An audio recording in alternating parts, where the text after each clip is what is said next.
What's up everyone, how are you all? Today we are back with another blazing Naruto Sotri. What if Naruto father of dragons fairy tale? If you enjoy then please like, share and do comments. And also CEHCK the description to original creator of this beautiful creation. The next thing the blonde knew, he was in his dreamscape. Shallow water covered the ground and pipes lined the walls. It was spacious and could hold a small town. He sat up and looked around. "Alright, brat?" the nine-tailed beast asked. He was resting on his back haunches. His fox-like legs folded neatly under him and his front legs in front. He is sitting like the Sphinx. Though it was dark, his orange fur stood out like it was glowing, highlighting his black outlined crimson eyes. Naruto shook his head, trying to clear some of the mugginess. What happened? The chakra beast sighed and closed his eyes, moving from his resting position to a standing one. He was huge, his size comparable to a small mountain, but Naruto wasn't fazed. It would be stranger if Kurama was suddenly the size of a dog. Can't you figure it out? Whatever, I figure. He started, in your fight against the Uchiha brat, you awakened something. I don't really know what or who it is, but I know they were well protected or guarded. I don't remember any of this, Naruto said. He tried to grasp for anything familiar about this story, but nothing came to mind. It happened moments ago, moron. I saw you walk into the cave and touch a glowing orb. This backfired you into the cave wall, but instead of hitting rock, you passed in it and here we are. Kurama growled that last part. The other part of me hasn't found us yet, so we're stuck for now. So you're saying we're in a rock? Naruto gathered. He fought back a growl of frustration. It was getting hard to follow his words. Wait, he said them right? Did you hear nothing else I said? Kurama demanded. Yeah, you said something about an orb. I think, but the thing is, Naruto looked confused. Where am I and who are you? The nine-tailed fox stared at the boy. His red eyes fixed on the blonde's blue. You appear to be reverting. What? Reverting to a previous state. This was much more than a cave. It seems to be. Something tugged at both Naruto and Kurama's conscience. They both yelped in surprise and looked around wildly. Pieces of rock and pipe crumbled and the room began to shake. It's responding to your state of mind, damn it. Alright, let's get out of here. Naruto shouted, and punched at a wall of weakened pipes. Agreed, Kurama yelled over the rumbling, and together, though Naruto's being was slipping and in essence dying, they managed to break down the mindscape. Everything disappeared the moment they took it down. They were suddenly floating in nothingness, neither sitting or standing, and drifting farther and farther apart. Naruto's final thought before he was overcome with darkness, that's right, the fox's name is Kurama, and the Naruto that many loved, hated and adored, was forgotten. The powerful man was locked away, and a new one started to take his place. Dragneel, a mighty fire dragon, beat his powerful wings in an ancient rhythm across his fiery realm.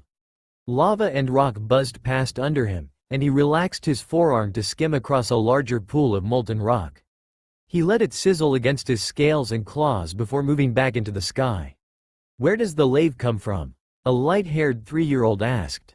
He was perched on the red dragon's head, clinging to his horn, though wasn't quite able to get his small arms around it. It is called lava, he corrected, and it comes from volcanoes. Where do volcanoes come from? The dragon sighed, though he was very tempted. He wasn't going to send the boy into the pool of lave. Though it would stop this, where did that come from? Game. Dragneel was about to talk the boy to sleep when he felt a presence. It can't be, he muttered. Kurama slowly became aware that he was lying on something hard. He opened his eyes slowly, needing to blink several times to wipe the grogginess from them. When the world finally came into focus, he saw a giant, stark, naked, sleeping human baby. The fox tilted his head to the side. Normally the child was smaller than the parents. Though this particular infant was still smaller than his mighty height, it still concerned him. He rolled from his splayed-out position to a proper sitting one and contemplated on whether or not to simply kill the baby. It was sleeping, possibly already dead, and had a full head of blonde hair. And, quite obviously, a boy. He became aware of the silence when sizzling met the dazed fox's ears. Kurama turned around and took in his other surroundings. They were in a small cave covered in sulfuric dust and smog. Rock covered everything, making it a dark tomb. The scent of molten rock in the air hinted that they were near a volcano or a lava pit, but the popping sound pointed to the latter. I'd better check it out. Maybe it will give a clue to where I am. Or was. He thought, and went to stand. His legs wobbled horribly and barely straightened before he fell back to the ground with a grunt. I'm heavy as lead, he thought bitterly. This situation grew darker and darker. First there is a giant baby, then there is lava, and now this. He was unable to stand, let alone fend from attackers. If there was anyone near him. There wasn't anything light about this, but he didn't feel defeated. It was strange, but he was sure there was solution. It was like a fire in his chest that burned as hot as the lava that surrounded him. I won't give up though, Kurama almost heard. No matter what happens, I won't give up. Naruto. His eyes widened. The fox put the phrase and the name together, and it all came back to him. His time spent as a youngling, his brief freedom, his years of being a prisoner, and his liberation. He remembered the moments before waking up. He looked at this with a whole new viewpoint. Was this Naruto's new dreamscape? If so, was this child a representation of Naruto's reverting? What did that mean for him? Kurama looked at the baby again and noticed the similarities, the blonde hair and the unmistakable whiskers on each cheek. But he didn't feel like he was trapped inside him anymore. But that means I no longer have a presence in the boy, this is bad. He shifted his ears toward the quiet infant and listened. He was still breathing and his heart was still beating. He wasn't dead. Stubborn brat, he thought, though he felt nothing but relief. The soft popping from the lava was drowned out by a new sound. The beating of wings. The beats constantly got louder and sounded heavy. This was a large creature, perhaps bigger than Kurama himself. He forced himself to his feet and faced the entrance. A wave of protectiveness numbing his legs screams at him to stop. He knew that he was the only thing between life and death for himself and the baby, Naruto. Something large splashed outside the cave entrance. Droplets flew and sizzled on the floor just before the duo. Kurama growled. A scaly red snout appeared in the cave opening. It was still for a moment before breathing in deeply. Nine-tailed fox? It asked. Its voice was deep and grave. He tried to speak, but a bark came out instead. He growled again, momentarily forgetting about the intruder and shaking his head back and forth in frustration. We shall communicate this way then, a voice echoed in his mind. It sounded rough, not unlike Kurama's own thoughts. Kurama stopped shaking and thought back, sure the being could hear him, leave us. You are in my realm, Nine Tails, know who you address. Now, is the Naruto Uzumaki with you? As if in response, the baby woke up with a wail. Kurama couldn't shield him anymore. He growled low and quiet, the small cave bouncing the sound around like it was playing catch. The creature let out a laugh that made Kurama's fur bristle. Don't fool yourself, fox. The reason I don't break this cave open like an egg is because I don't mean you, or Naruto, harm. Do not try my patience. It let out a jet of smoke from its nose, filling the cave. Now come here, fool, and bring the boy with you. Kurama's first instinct was to deny that request, however, because he no longer had the ability to fight. His options were limited. He forced himself to move on all fours, which oddly felt like standing, and picked Naruto up gently in his black outlined maw. He limped to the cave entrance and his eyes narrowed. Waiting in a pool of lava was a dragon. It was massive, and its bodily majority was covered with dark, red scales. Its lower body, specifically his belly, the inner portions of his long tail and legs, was a beige color. His back has numerous black spikes, reaching down from the back to the end of his tail. The dragon had a triangular head with horns, a pair of large, round eyes with yellow pupils and a sharp horn pointing upwards just above his nose. Its large bony wings resemble a bat's, folded neatly behind his long serpent-like neck. Good, the boy lives. It said. Very much so. Kurama winced as the infant's cries reached a whole new key. Why do you care? Because he was the man that I owe everything to. This only served to annoy Kurama more, but then the dragon grunted and instructed him to climb on his head. The dragon stretched his neck to allow easy access for the seething fox and pushed off into the sky. We are headed to my cave, he said. Kurama waited for the dragon to explain more, but the lizard seemed contented to silence. Who are you? He finally asked. You seem to know more than you should. Are you in contact with the shinobi? The dragon sighed and flew higher to avoid a particularly tall volcano. I had hoped to save this question for a time when there wasn't a baby in your teeth, but... It lowered its head down and put out a massive red-taloned scaly hand to accept the baby that Kurama placed gently in. If it had wanted to kill them, it would have been easier to simply crush them at the cave. It was obviously not the dragon's intention. To put it bluntly, I'm you. Sure, and I'm a, Kurama fired back. Without much patience, Dragneel replied. Watch your tone, fool. I shall start from back when the shinobi villages were the leading power in the world. When I was still a fool, my chakra was separated.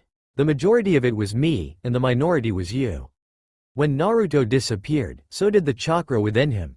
I knew he didn't die because the rest of my chakra didn't return to me, but his friends and fellow villagers wouldn't take my word for it. Though they didn't believe what I said, they also respected Naruto enough to let me live in peace, and for a time, I did just that. Dragneel let this sink in. That doesn't explain why we aren't whatever a fox now? Because, along with other things, chakra evolved abruptly. An event forced another power into existence, something called magic. I, a being made of chakra, was forced to adapt to this new element.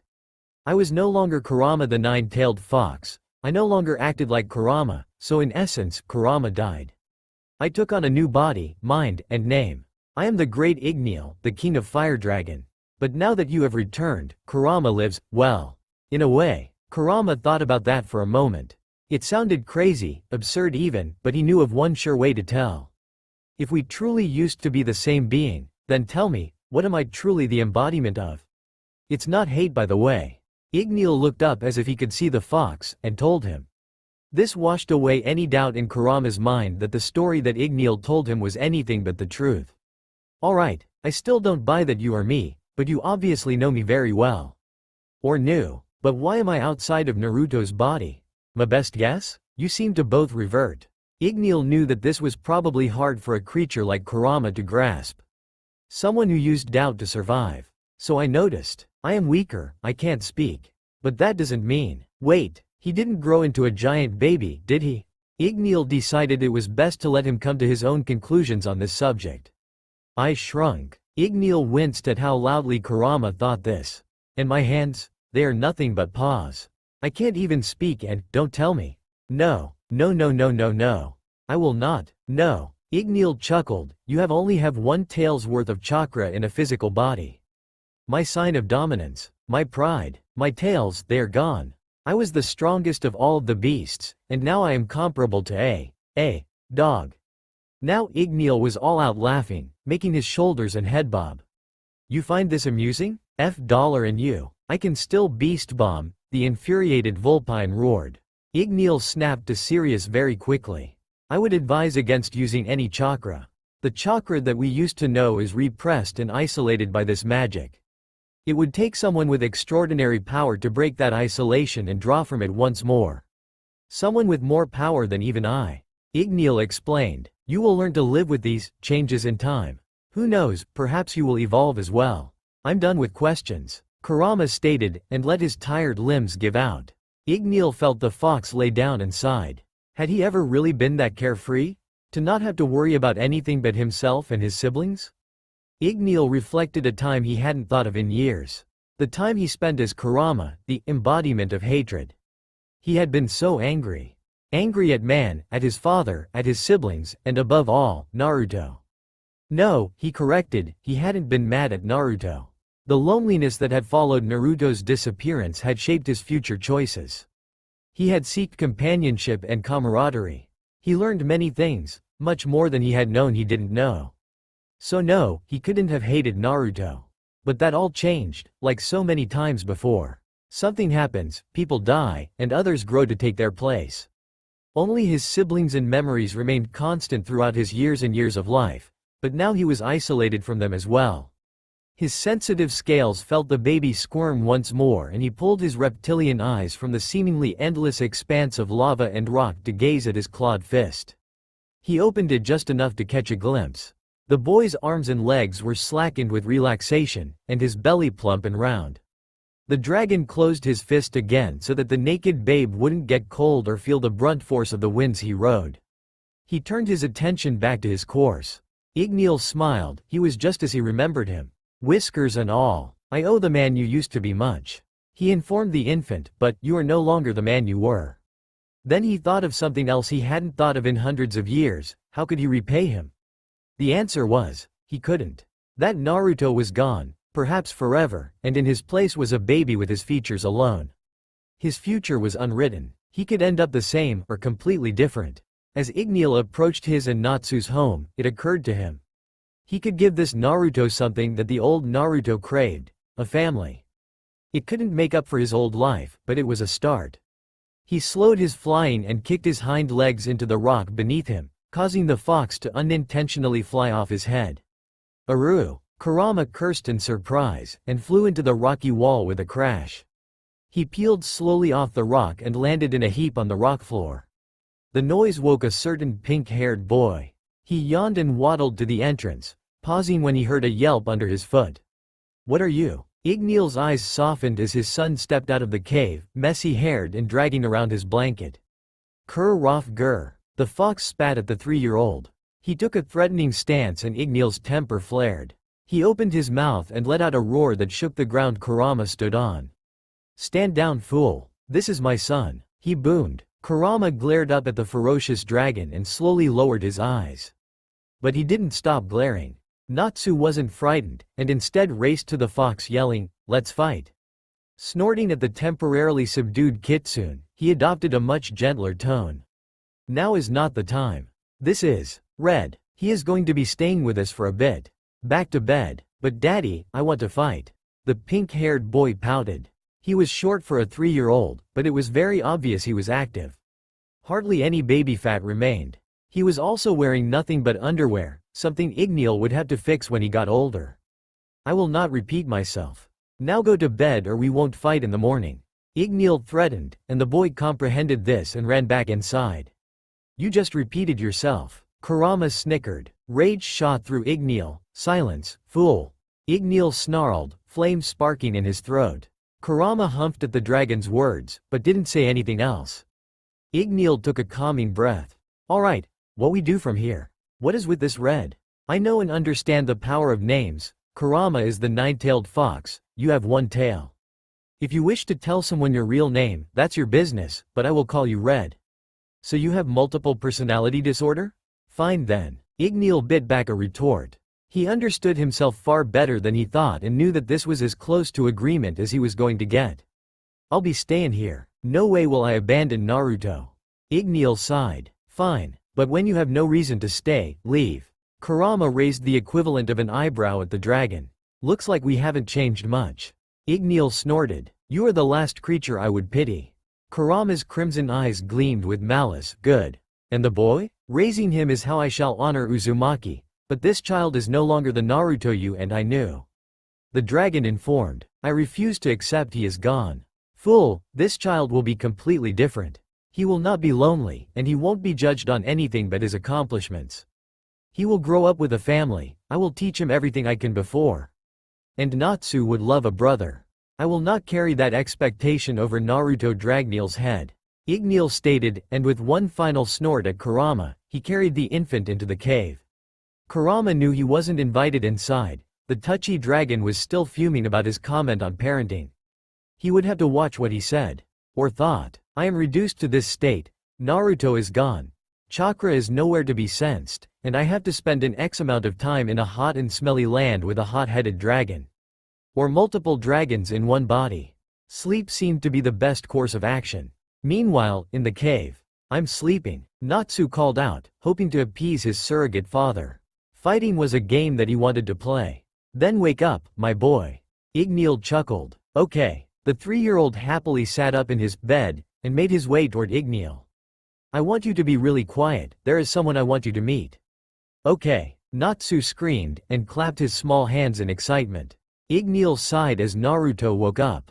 It was too soon to punish Natsu. Too soon. In cave voice. "This is Naruto, your little brother," the mighty fire dragon explained, hoping Natsu could comprehend. "A brooder? What's a brooder?" he wondered, sticking his fingers in his mouth in concentration.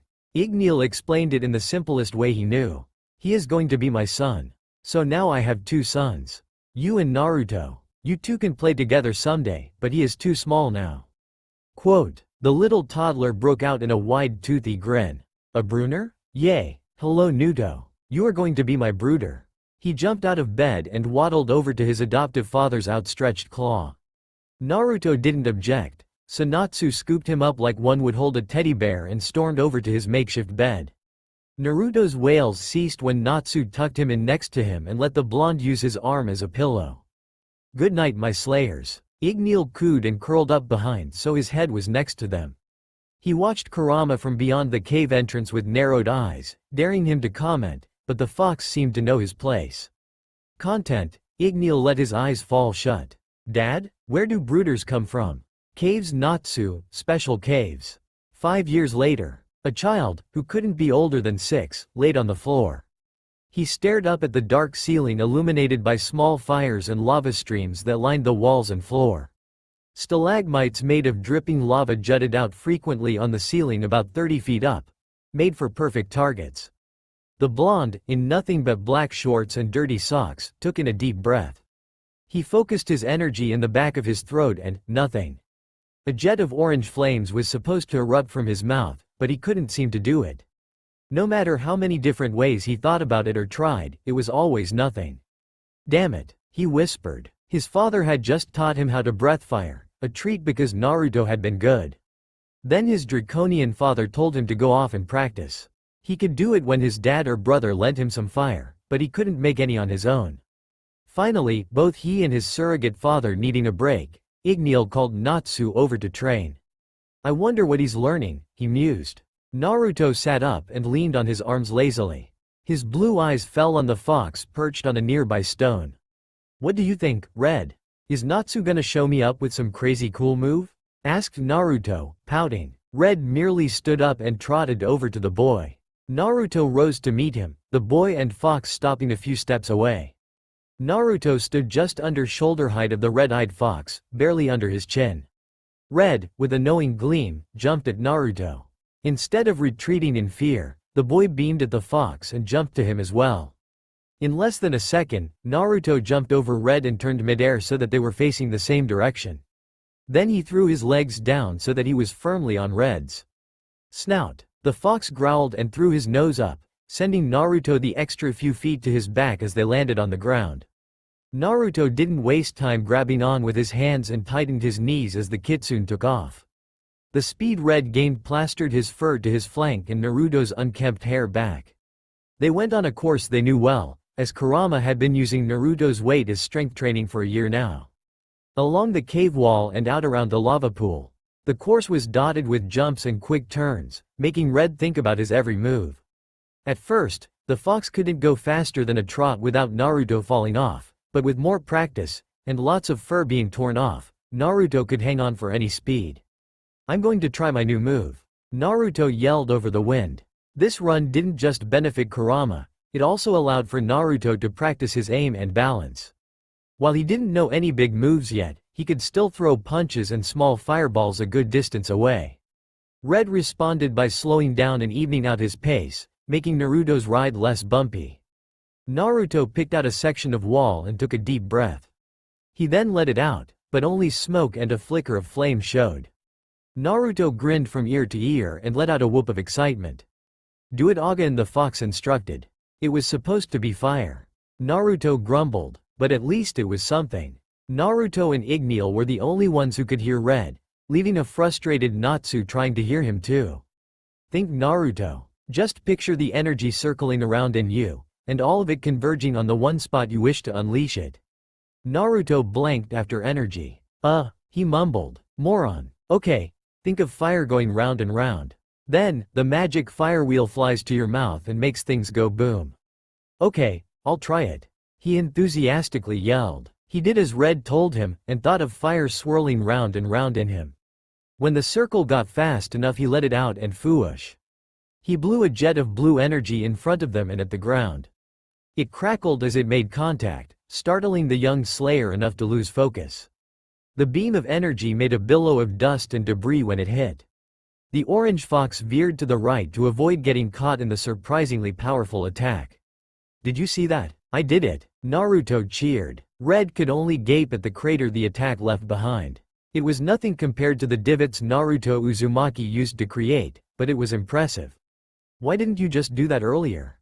The fox chided. Lay off. I did something, didn't I? I suppose. But do it again, this time away from my path. Okay. They continued through the rest of the course, Naruto sometimes doing well, sometimes not. While Red kept his comments critical, inside he was actually impressed with how well the boy was doing. Before this breakthrough, Naruto struggled to produce even the tiniest flame without borrowing fire from Dragneel or Natsu. When they got back home, Natsu was waiting for them. He was wearing an old, torn-up blue shirt and black shorts. His hair was light and pink. The two boys were oblivious to the somewhat girly nature of it. Hey, Naruto, check this out, Natsu called over to said blonde. Yeah? The 5-year-old shouted and slid off Red. He raced over to where the older boy was. Natsu smirked in concentration and flared his arms with fire, holding them above his head and out to his sides, impersonating wings. Then he flung them forward, sending 2 lines of fire in an X toward a wall. I call it, Wings of the Fire Dragon. Natsu proudly declared, "'Cause it looks like wings. That's so cool." Naruto awed, Dad teaches you the coolest stuff. I wish I was older. Kurama shook out his pelt and padded over to his rock. It seemed like he had watched them grow on this bed. 1 minute Dragneel was wrestling with Naruto's diapers and the next he is training them both to become powerful mages. The thing that amazed him though was that they thought it was a game. They practiced every day, fighting stances, kicks, punches, conditioning, mostly without Dragneel ever telling them to. Being able to call on fire effortlessly gave Natsu an edge over Naruto. He couldn't burn his younger brother, but it was still blinding. His ability with fire could only get him so far, however, because Naruto picked up on fighting stances and hand-to-hand just as fast. Though he couldn't control fire as well, they were pretty evenly matched. Guess what? I did a fire dragon roar. Naruto boasted. Natsu smiled, let's see. The blonde was happy to oblige. He faced the same wall as the fire dragon wing attack and took a deep breath, imagining the fire swirling around him, and released. The blue flames crackled against the wall and blew away chunks of rock. Wow, Natsu gawked, blue fire. Sweet. Yeah, so now I can beat you up. I'd like to see you try. They wrestled then and fumbled on the ground for a while until they were out of breath and just laid down and stared at the ceiling. What makes a dragon so powerful? Naruto asked. That's easy, Natsu answered. Dad's fire is really hot. It can burn anything. I know that, but I was thinking. How about how big and strong he is? What do you mean? Well, salamanders can breath fire but dragons can kick their butt any day. Naruto decided, punching the air above him like it was a salamander. What makes Dad really powerful is his fire. Natsu contradicted, sitting up so he could look him in the eye. No, strength makes a dragon strong. It's even in the word. Is not, Natsu exclaimed, and tackled Naruto, sending them both rolling into Kurama. Naruto pushed back against Natsu and they struggled, yelling, fire, and strength. Dragneel appeared then and blew fire at the two, successfully breaking it up. They looked up in surprise, and both started talking. This did nothing for Dragneel's newest headache, so he blew fire over them again. They were silent. What is it this time? Dragneel sighed and regarded them with his head held high. Natsu, speak. Naruto was shouting that it was strength that made a dragon powerful, but I know it's fire. The slightly singed boy summed up, I was just saying I thought it was strength and teeth and claws. But then Natsu tackled me. You deserved it. Enough. Both of you. This disappoints me. You are brothers, you are supposed to look out for each other, not beat the other up over something so foolish. They looked down at the ground shame-faced. Sorry. Natsu mumbled. Yeah, sorry. Naruto said back. The great fire dragon nodded in approval, and the tension broke. So this all started because you think you know what makes a dragon strong? Dragneel gathered. The boys nodded their heads and waited for the answer they felt coming. What makes a dragon powerful is, Dragneel paused and looked them each in the eye, bringing his head down, his heart. What? It's his fire. Natsu protested. Dad, tell him how you took out a whole army with one roar. Oh yeah? Tell him how you shattered a mountain with just your tail. Boys, a warrior can have all the power in the world, but a weaker mage with a cause greater than himself will find power he didn't know he had. Dragneel said. This held their attention for a whopping 10 seconds before they fought fire and strength once again. The great and mighty Dragneel shook his head at his sons and turned back to his previous task. Kurama jumped up the side of the cave and landed on Dragneel's head. The real world would swallow them alive. Kurama thought. You will make them understand when they're older. The great fire dragon said. Perhaps, but why? The fox grumbled. They are going to be powerful, and Natsu will look out for Naruto. Actually, it might be the other way around. Dragneel wistfully said. If Naruto recovers his memories is another matter. We must protect him for as long as we can, because when he learns the truth, he will change. Old man, I agree, but after what happened that one time, I don't think we can hide it forever. We must. Have I ever told you how the world remembered Naruto? Kurama shook his head. The villages are long gone, but their story remains. Or a version anyway. The stupid humans can't keep their history straight. Anyway, I don't know the specifics anymore, but the people remember Uzumaki as the Orange Hope. Show my sons the story, fool. You and your damn riddles. Anyway, Naruto did the roar. Of course he did, he is my son. Humph. We didn't think it possible since his body is wired for chakra and not magic. Showed us, stubborn brat. I had no doubt in my mind he could, though you were right. His body and mind seemed to revert, but it seems there is some muscle memory from his past life. That is why the stances come so easily to him. Who knows what else he might take from Uzumaki. They fell into silence, Red on top of Dragneel dozing. The fire dragon was content to just watch his boys play. A few weeks later, their argument was never resolved, but they agreed to disagree as most brothers do. They were taking a break from training that day and opted to play out by the front of the cave. Natsu, having an idea for the best game ever, went to collect the needed supplies. Naruto stayed behind to keep an eye out for monsters. It was entertaining for a few moments, but then his mind wandered to other things. I know Natsu is older, but I want to be strong too. I'm tired of getting beat up all the time. I bet Dad was never dead last. Naruto looked at his fists and lit them on fire. How cool would it be to be a dragon? I wonder, he thought. Then he held both together and sat down, closing his eyes. What to do next wasn't hard to figure out for him, and he envisioned a leaf in his palms. Concentrating on the leaf, he thought of fire going around his body and hardening his skin. In his mind's eye, he saw himself growing scales and horns and a tail until he looked like his adoptive father. This was relaxing. He lost track of time and thought about nothing but the fire swirling around him. He was so immersed in his task that he didn't hear the footsteps approaching. Hey, what are you doing? Natsu's voice broke his thoughts. You look weird. Startled, Naruto jumped up. What? Where? He gasped and looked around. Natsu's eyes narrowed and he cocked his head. How are you doing that? Doing what? Then Naruto looked down at himself and his eyes widened. His skin had taken on a dark and earthy color spotted with rectangular scale-like patterns, and a light glow emanated around it. His hands and feet had a sharper look, resembling claws. Looks like scales, Naruto exclaimed. Can you feel this? Natsu challenged and came full force at him, punching the smaller boy in the shoulder. Naruto heard the thump of the impact, but didn't feel anything. OWWW. Natsu held his hand and rolled away. Yeah, those are definitely scales. How did you do that?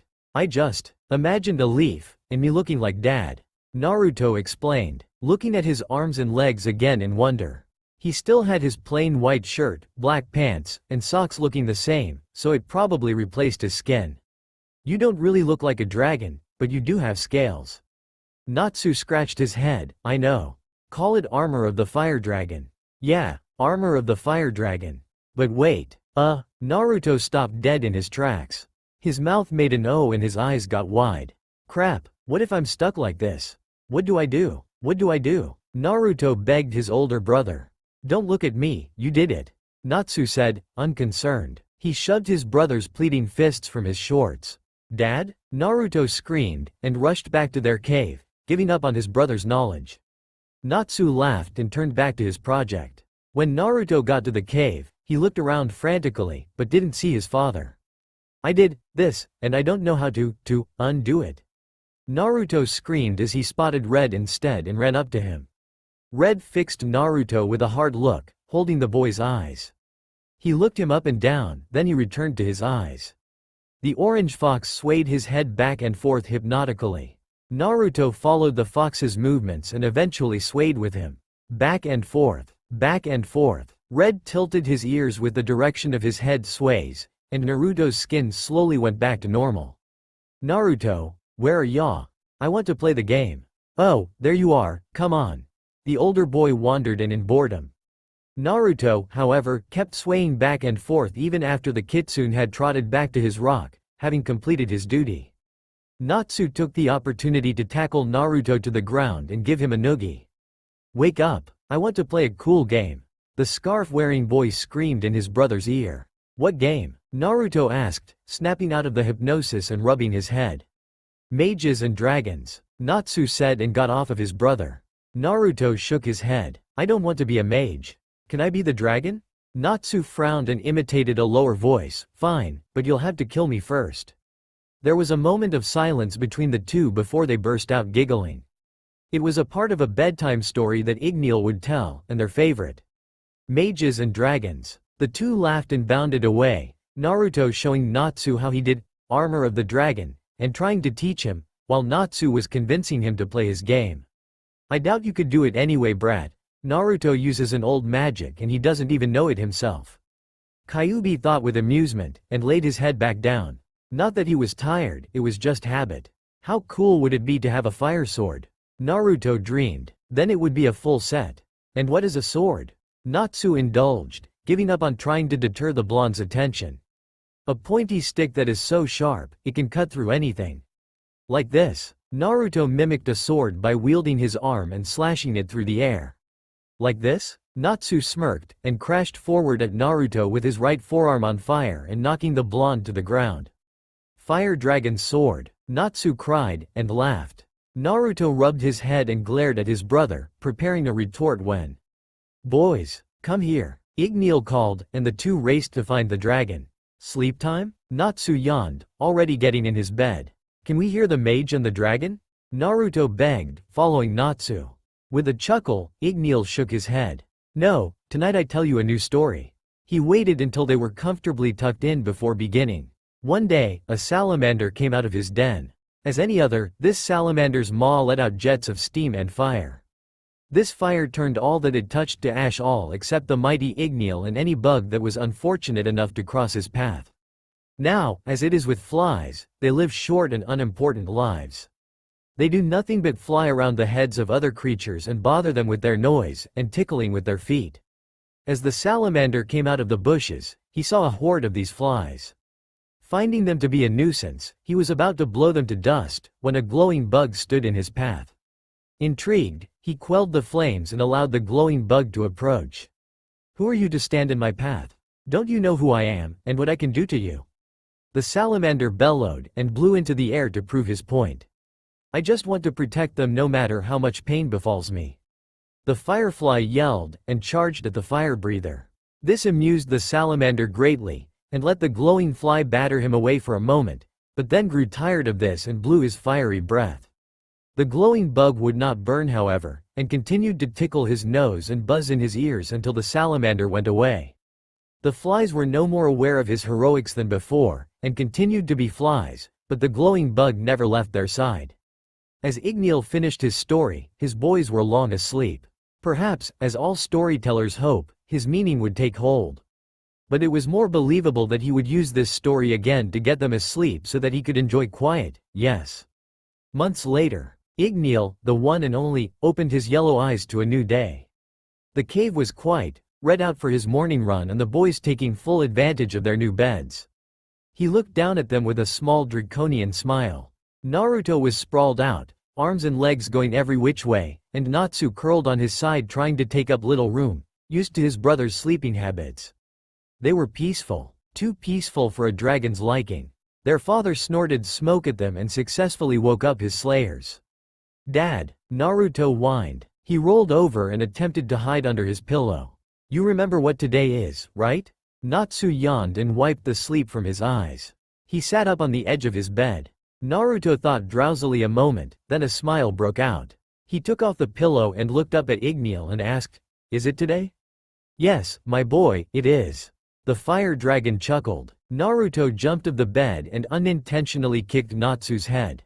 Why you little? Natsu growled and grabbed Naruto by his messy hair, holding him in a bone-crushing hug.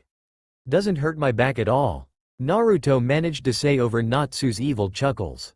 Let him go. Ah, fine. The family made their way out of the cave and past the pool of lava in front of it. Red met them at the end, and grumbled about his missed exercise. This is so awesome, Natsu cried, holding fists in the air. He was always excited, but training away from the cave was always his favorite. All aboard. Dragneel laughed, and bent his front left foreleg so his passengers could make it to his back. When they were on, he took off. Oi, where are we going? Naruto called over the flapping of wings. No idea, Natsu responded. Naruto shrugged and laid back against his father's warm scales. He watched the sky of smoke and ash dance above him in patterns and swirls. Natsu looked behind his seat and saw his brother fast asleep. Leave it to Naruto to fall asleep in 2 seconds. He has quite a habit. Dragneel agreed. What is our record this time? 3. 2 seconds shorter than the time we went to the mountains. That was a long fall, Natsu reported and grimaced at the memory.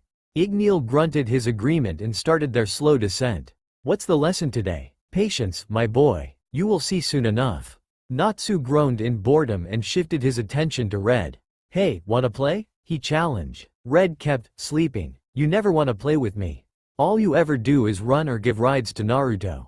What's your problem? The 8-year-old bared his teeth in comical frustration as the kitsune continued to nap. The duration of their journey was spent with Natsu being the most obnoxious and loudest child in existence, and Red being reduced to holding his ears. Naruto, of course, slept through all of it and only opened his eyes when Dragneel landed. Dad, he whined and rolled over. Natsu, being the ever-loving brother he is, slid over by Naruto and rolled him off Dragneel's mighty back and into the lava below before following him.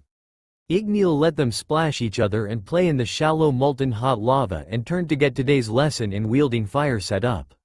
A normal family indeed. Naruto and Natsu jumped around in the pit, seeing who could make the bigger splash. This evolved, like it always did, to an all-out brawl. Armor of the Fire Dragon, Naruto shouted. He clapped his hands together and closed his eyes until his skin hardened and darkened to an earthy brown. Rectangle scales dotted his arms and legs as he opened his eyes. I'm not holding back, Natsu warned. You never do, Naruto answered and charged him headfirst. Natsu jumped up in the air when Naruto got close enough and aimed below him. Brilliant flame. Red-hot fire flared under him and enveloped the blonde in a wave of burning heat. Natsu jumped back a ways to wait for Naruto's retaliation, but only munching could be heard. As the flames disappeared, Natsu could see that his brother had devoured them. Thanks for the meal, Naruto said and wiped the side of his mouth. Man, forgot you could do that now? Ah, whatever. Natsu recovered. Before Naruto could make a snide comment in return, Dragneel called to them. Natsu looked in the direction and beamed, Dad's done. Then he took off running up and out of the lava. Race ya. No fair, you got a head start and I can't move as fast in this. The blonde whined, but that didn't mean he didn't try. A few years later. A cave? A very special cave. A few years had grown Naruto out of his lanky self and added a few layers of muscle. He also had grown into his hair a bit more and it no longer looked like a big blonde afro. He wore an orange shirt with gray pants and a skinny white scale-patterned scarf wrapped around his neck. Natsu's scarf pattern. Natsu had also grown, still about a head taller than his brother and bulkier. He wore his blue ripped shirt and black, dark gray bottoms. He too had a white scarf around his neck, but it was bigger than Naruto's. Both were sitting on the edge of the lava pool in front of their home, and dangling their bare feet over the edge. I remember when Dad brought you home. Earlier that day we fought monsters, big black ones that breathed water. We raided their base, but I got separated from him and they backed me into a corner. I was younger then, so I couldn't fight my way out. Their teeth came this close to my face when it happened. Lights shot out from the cracks in the walls and the monsters looked over, long enough for me to make it back to Dad, and the cave exploded. Boosh! Fish cakes and ramen shot at the monsters and they went into the lava. TSS's. There was a geyser for a good long while, before it calmed down and stopped. Then we heard a baby cry, and Dad picked you up. That is the day I got a brother. Dad called you Naruto, in honor of the ramen that you came from. The pink-haired boy finished with a grin his brother's way. Naruto sat up taller and smiled back. I could beat up monsters before I could walk. Natsu only laughed and stood up. I wonder where Red went off to. He said, probably to sleep, but tell me more about the cave. I already told you everything, would you shut up about it? I think you're keeping something from me, that can't be it. A certain fox was currently laughing his guts out behind a boulder. They were serious. This was a heart-to-heart moment and they were completely serious. Kurama, it's time. You know what to do. Red answered Igneel's summons after another 5 minutes of solid laughter. Time for what? The kitsune stood before the mighty dragon, who was laying on the cave floor. Igneel picked up his head solemnly, and gazed down at the orange kitsune. This unsettled him because instead of the wisdom and joy that the old dragon usually showed, he was sad. Do not be alarmed. This was always part of the plan, and I have ignored it for long enough. I guess that part of you still exists in me, the ability to ignore the inevitable. He chuckled without humor. I still don't understand, old man. Would you stop ignoring my question? There will come a time when it seems easier to walk away. Just remember, you owe me. That was all he said or all Red heard and everything was black. Makarov, a short and elderly man, trudged down an old beaten path. His feet crunched the light snow beneath and the sound echoed off the bare and gray trees he was surrounded by. It was just about nightfall and he was very late. If I survive to live another year, let me get a time lacrima. He whined in dread. He doubled his pace and tripled his already many aches. Makarov came to a sudden halt. To this day, he himself doesn't know why he did. He figures it could be because it was hard to miss such a boy.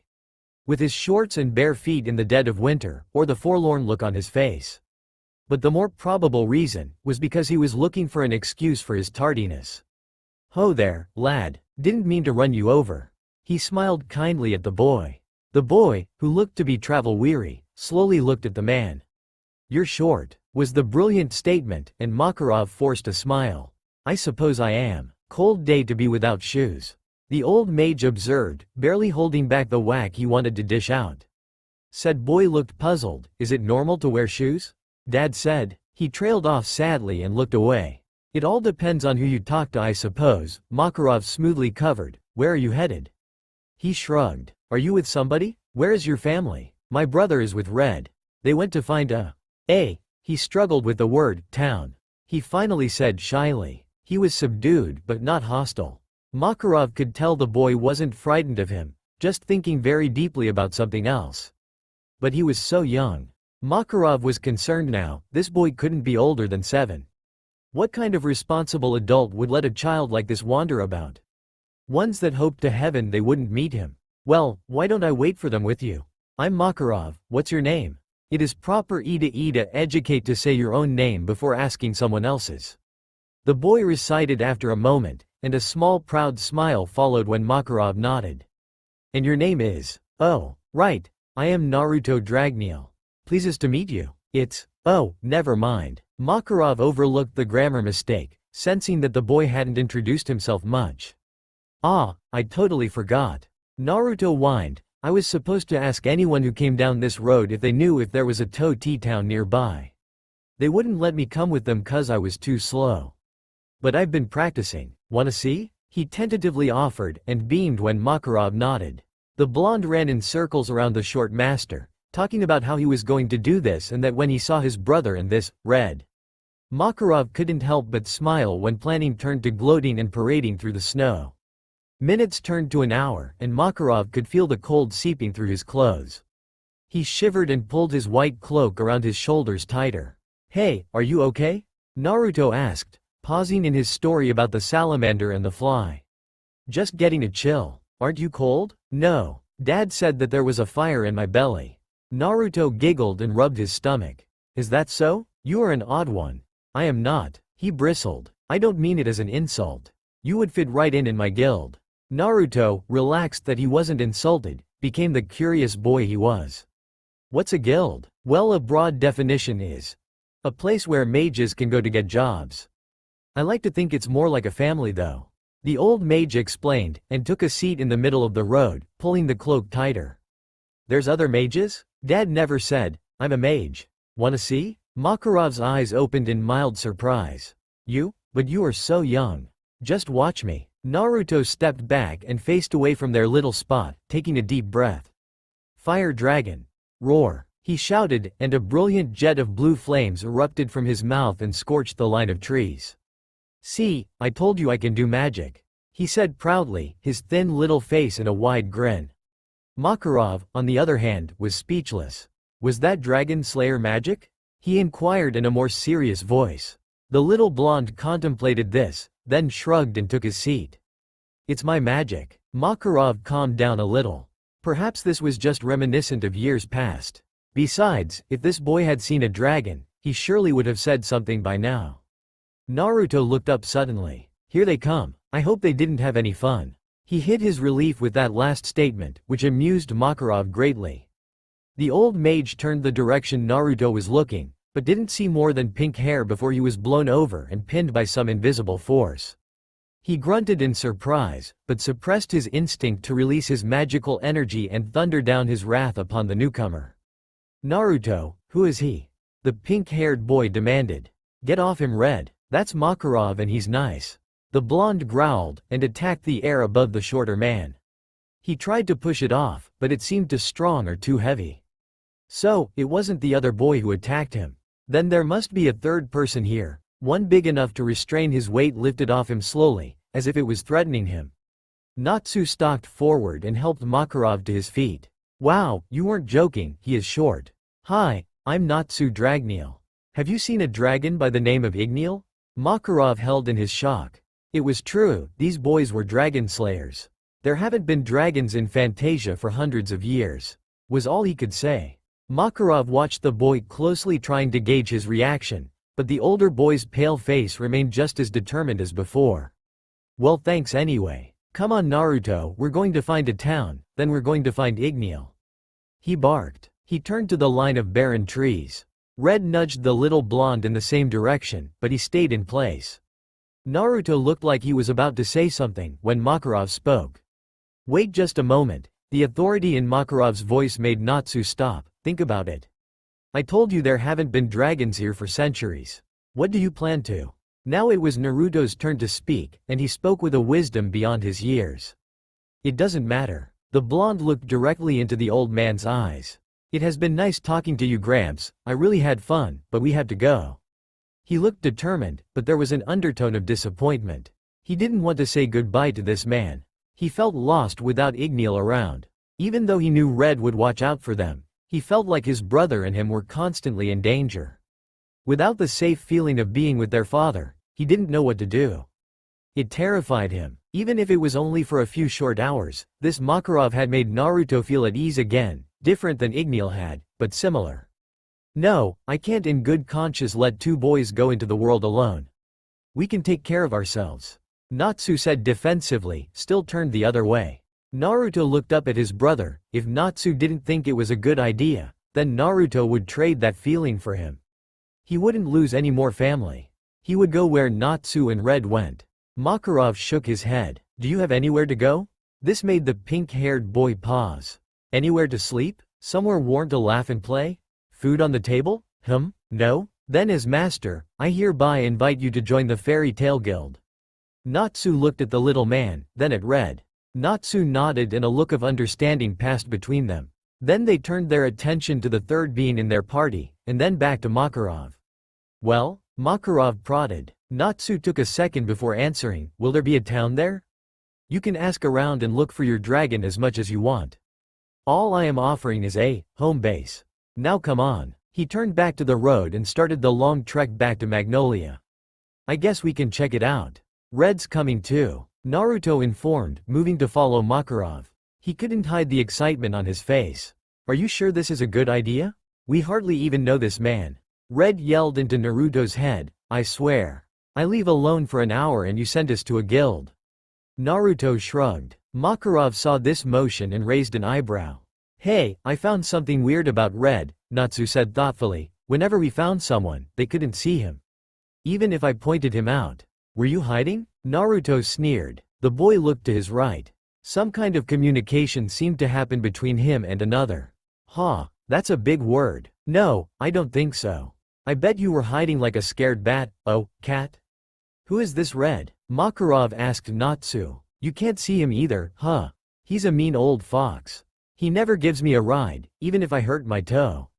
Natsu pouted. He gave a pointed look at Naruto, but Naruto on the other hand he follows and gives him rides all the time. It's not fair. Yeah? Red says you should be grateful he doesn't eat you. Naruto conveyed, but loyally added, but I think he might get indigestion. Why you little? Get over here. I got knuckle sandwich for ya. We'll see if that'll give you. Natsu chased Naruto in circles around, Makarov laughing all the while. They managed to keep stride with the old mage while they ran. Makarov saw the training that went into conditioning like that and was mildly impressed by whoever their teacher was. When they finally tired, Naruto yawned. Can I ride on your back, Red? Please? I know you're not a bed. I will not. Oh come on. Makarov turned to the blonde-haired boy to his left. We're almost there. It's a wonder I caught you so close. You are going to like your guildmates, they're an acquired taste, but like I said, you'll fit right in. I bet I can beat up every single one of them. Natsu declared. He punched the air for effect, setting his fist on fire. So you're one of those, Makarov sighed. Yeah, we like fighting a lot. It's really fun. One time Dad, Naruto explained and went off into a long-winded story that only a kid like him could achieve. They walked down the path, the shirtless boys became less and less guarded, and a goofy atmosphere took its place. They asked Makarov about the guild, the people in it, and the world in general. Though Makarov in turn asked them many questions, they didn't answer as clearly. He eventually let them do all of the talking, hearing about funny moments and jumbled up occurrences. I can run really fast, I'll bet I could run faster than even Red. Natsu boasted when Makarov asked more about the fox. I am faster than the slug over there. He couldn't outrun a drunk ninja. Red thought to Naruto, and he laughed. Red said you couldn't outrun a drunk ninja. The blonde reported, and laughed again. Natsu thought about that for a moment, then laughed too. That sounds funny. Drunk ninja, drunk. Makarov shook his head and turned at the path that led them out of the wooded area. Naruto liked it this way. It wasn't like before, even his childish awareness could understand that it wouldn't be. Not until they found Dragneel. They continued on, the boys saying, drunk, then erupting into giggles, until they reached the town. It was the strangest sight Naruto had ever seen. Buildings and merchant carts lined the streets and each had a person trying to be louder than the person next to them. Shoppers were flagged down and some went to each by their own accord. What struck him as funny though was that not a single one of them was without clothes or shoes. Welcome to Magnolia. The old guild master introduced, then resumed their pace. So many people. Naruto awed. He dodged a man and women too involved in their debate to keep from running him over, but not too occupied to give the two a funny look. What's their problem? Natsu growled, I'd like to see them try that again. Let's stop and get you something to wear, shall we? Makarov suggested, trying to shepherd them out of the public eye. Why? Natsu whined, I don't want to. Everyone else is wearing them, so it must be okay. His little brother consoled. Oh crap, I just remembered what Dad said to do. Natsu whispered back, interrupting Naruto's thoughts. Don't spit into the wind? No, he told us to introduce ourselves to new people. Naruto, these are new people. Natsu rushed off to the nearest person, bowed, and said, Hello, I am Natsu Dragneel, pleased to meet you. Then he moved on to the next, repeating it. Naruto joined him, and they rushed through the crowd saying their names, but not waiting long enough to hear the other person's. Meanwhile, Red ignored their antics, and focused his attention to his inattention. The people seemed to be unaware he was there, and looked right through him. He knew this world was weird, but he didn't think a fox the size of a horse was that common. There had to be an explanation. If it hadn't been for the couple of encounters with the people in the woods, he would have refused to step near the city. Red paused by a man selling watermelons. He lifted his paw and poked his shoulder. Yes? May I help? Well, that's strange. I could have sworn someone poked me. The man said, scratching his head. He shrugged and went back to his wares. Red tilted his head and poked him again. This time, the man didn't turn around.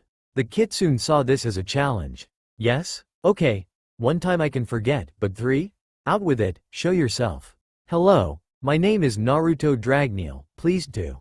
The man hit the boy upside the head and yelled at him. Why didn't you show yourself sooner? I'm sorry. Naruto apologized, I'm new to this being polite thing.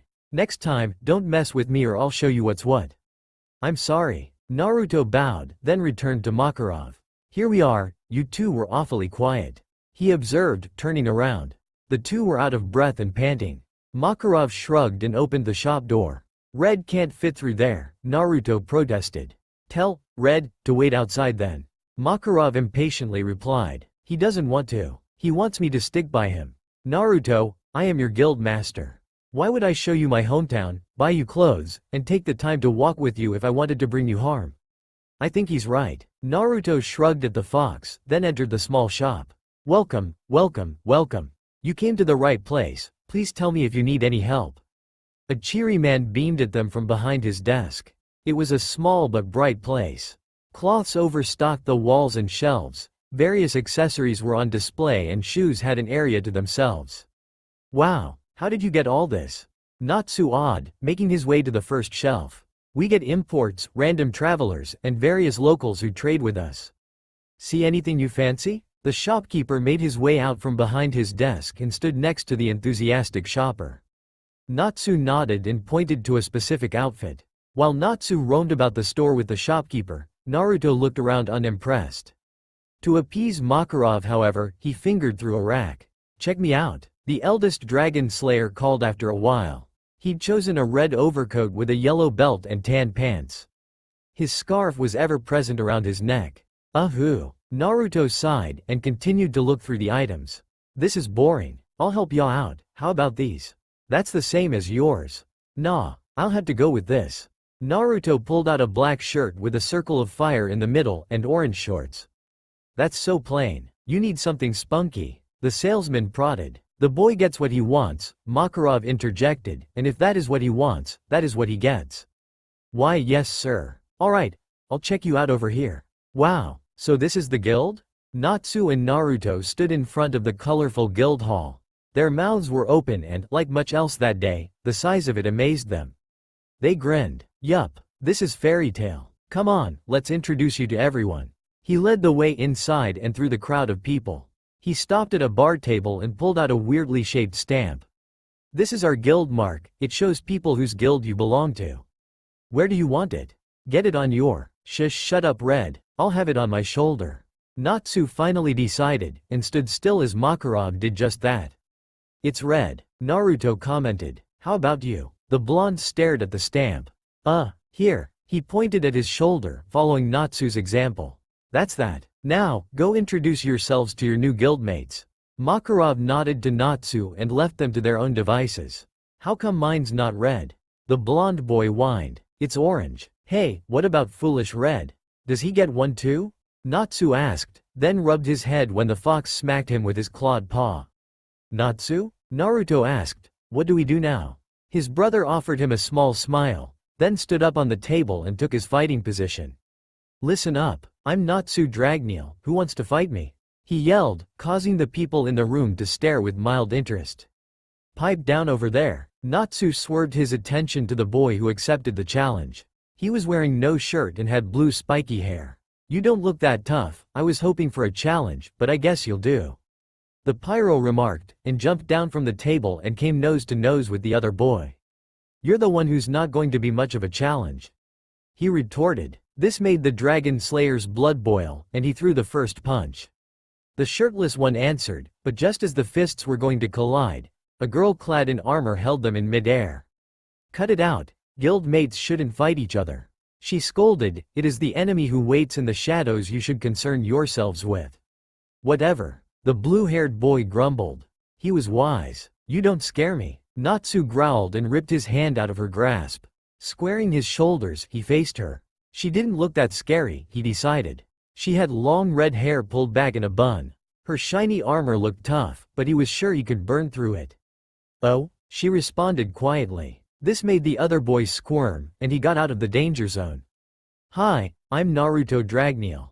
The boy looked down and saw the little blonde looking up at him with interest. Gray Fullbuster. Gray responded. He was watching as Urza beat their new guildmate into submission and winced in sympathy. Can you see my friend, Red? Not a single person in this guild has looked at him. He asked, and looked over his shoulder. Gray did as he asked and followed his gaze to look at the wall. Sorry, kid, only a wall. Well, you weren't much help. Naruto pouted. Hey, is that any way to thank someone? For looking at a wall? Yeah, much help you were. Learn some manners. To emphasize his point, Gray hooked Naruto into a nuggie. The young boy retained and jammed his elbow in the blue-haired boy's stomach. This resulted in an all-out brawl between the four youngsters, Naruto keeping up and perhaps surpassing the other children. Makarov watched them from upstairs and smiled. Yes, they will fit in just fine. This one, I want this job, Natsu yelled triumphantly. Yeah, let's go already. I'm getting bored. Naruto smiled with him. Do you even know what job you're picking out? A young girl with white hair pulled back in a ponytail and a black fighting suit leaned against a nearby bench. She smiled smugly at the boys from Team Urza. Of course I do. Natsu smiled. The picture looks cool, and way better than the one with the flowers. Lisana, the scary one's younger sister, stepped forward and took the mission from Natsu's hand and read it. This is fighting some monster. Are you sure you could do that? All by yourselves? Naruto puffed out his chest and answered for his brother, of course we can. We're dragon slayers and not some wimpy kids. I could fry that old monster with one hand tied behind my back. Well, you should really start with easier missions, this monster is fireproof. Lisana gently said. This is the worst mission you could possibly pick out. Did you even read it? Well, no? Naruto answered, caught off guard by the question. Dragneel taught me all kinds of stuff. He taught me the names of food and how to fight. I know them. Ramen, pork. I do. I know them. Natsu shouted. So what if I can't read? Dragneel didn't have time. Natsu? Naruto murmured. So that's a no then? Urza gathered, stepping into the picture with the grace and finesse she usually demonstrated. Alright, I'll teach it to you. It will only take 3 days. But you will not eat nor sleep, and we will live and breath the alphabet. It will be difficult, but I promise I won't give up on you. And with the two boys clawing and scratching to get away, Lisana laughed a little and returned the mission to the board. You should have let them go on the job. Mira remarked, it would have been funny to see them ground to dust. I think they will be anyway. Lisana answered with a weak laugh. When I get older, I'm going to go on a job all by myself. Naruto announced. He had just returned from a mission with Natsu and was sitting at a table with Urza. She had called him over to make sure he remembered how to spell, but ended up hearing about everything else.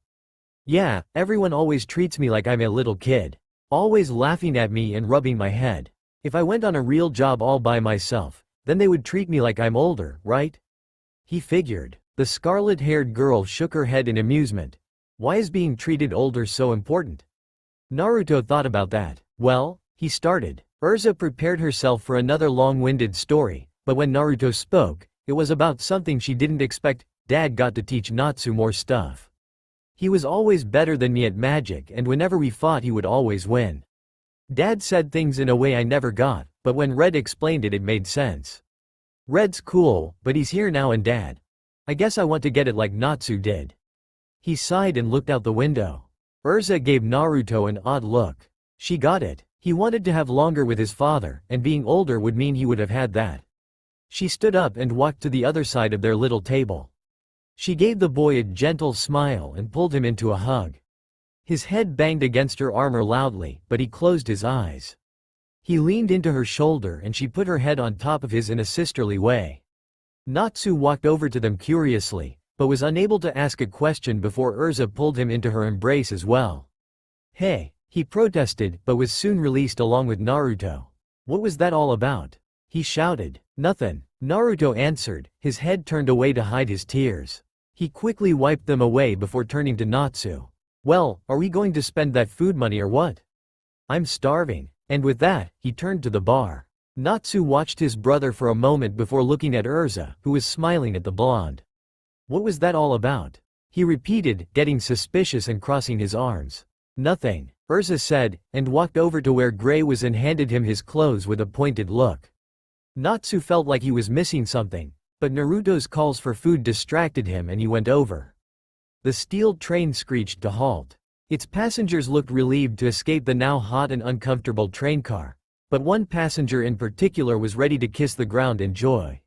Natsu, come on, we made it to Horjon. Snap out of it already, a high-pitched voice mewled into his ear.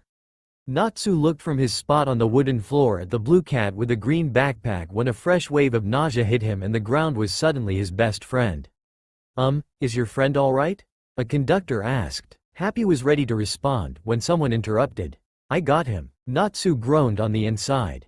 He felt hands roughly pick him up and sling his arm over their shoulder. The pink-haired boy let the person lead them out of the train and dump him on the pavement. I'm never riding a train again. He groaned and rolled himself into a sitting position and rubbed his head. That's what you say every time. Careful or you might start doing it, fool. A familiar voice answered. Natsu looked up in surprise. There, standing in front of him, was his brother Naruto Dragneel. He wore a casual orange t-shirt and black pants. His thinner scarf was secured tightly around his neck, but Natsu decided it clashed with the outfit horribly. That what are you butting in for? You should be thanking him. If he hadn't come along, you might have been sent on the train again. Then what would you do, fool? Happy, the blue cat, scolded. Don't you start calling me that too. Natsu warned, glaring at him. Naruto laughed and gave the blue cat a high five, then dodged Natsu's half-hearted punch. Geez, I just wanted to go on a job with my big bro. Please let me come? I won't butt in. Nope, you can do everything. The blonde promised. Natsu sighed and stood up on shaky legs. He brushed dirt off his knees and looked down at Naruto. There was still a height difference, Natsu being older and taller, but in power they were both dangerous. Natsu sighed, then let out a little smile. Of course you can tag along. You didn't have to hide on the train, but I will hold you to your promise this time. You don't fight, I do. He felt Happy land on his head. Naruto smiled back, yeah, I got Chaw. So, what's the job? Natsu's smile faded away. We caught a rumor that there was someone by the name of Salamander here. Happy and I figured it might be him. Naruto's relaxed expression turned into the reason Natsu had be him in the first place. His younger brother looked hopeful. He watched as a small smile turned into an excited grin, but it was contagious because soon Natsu was smiling too.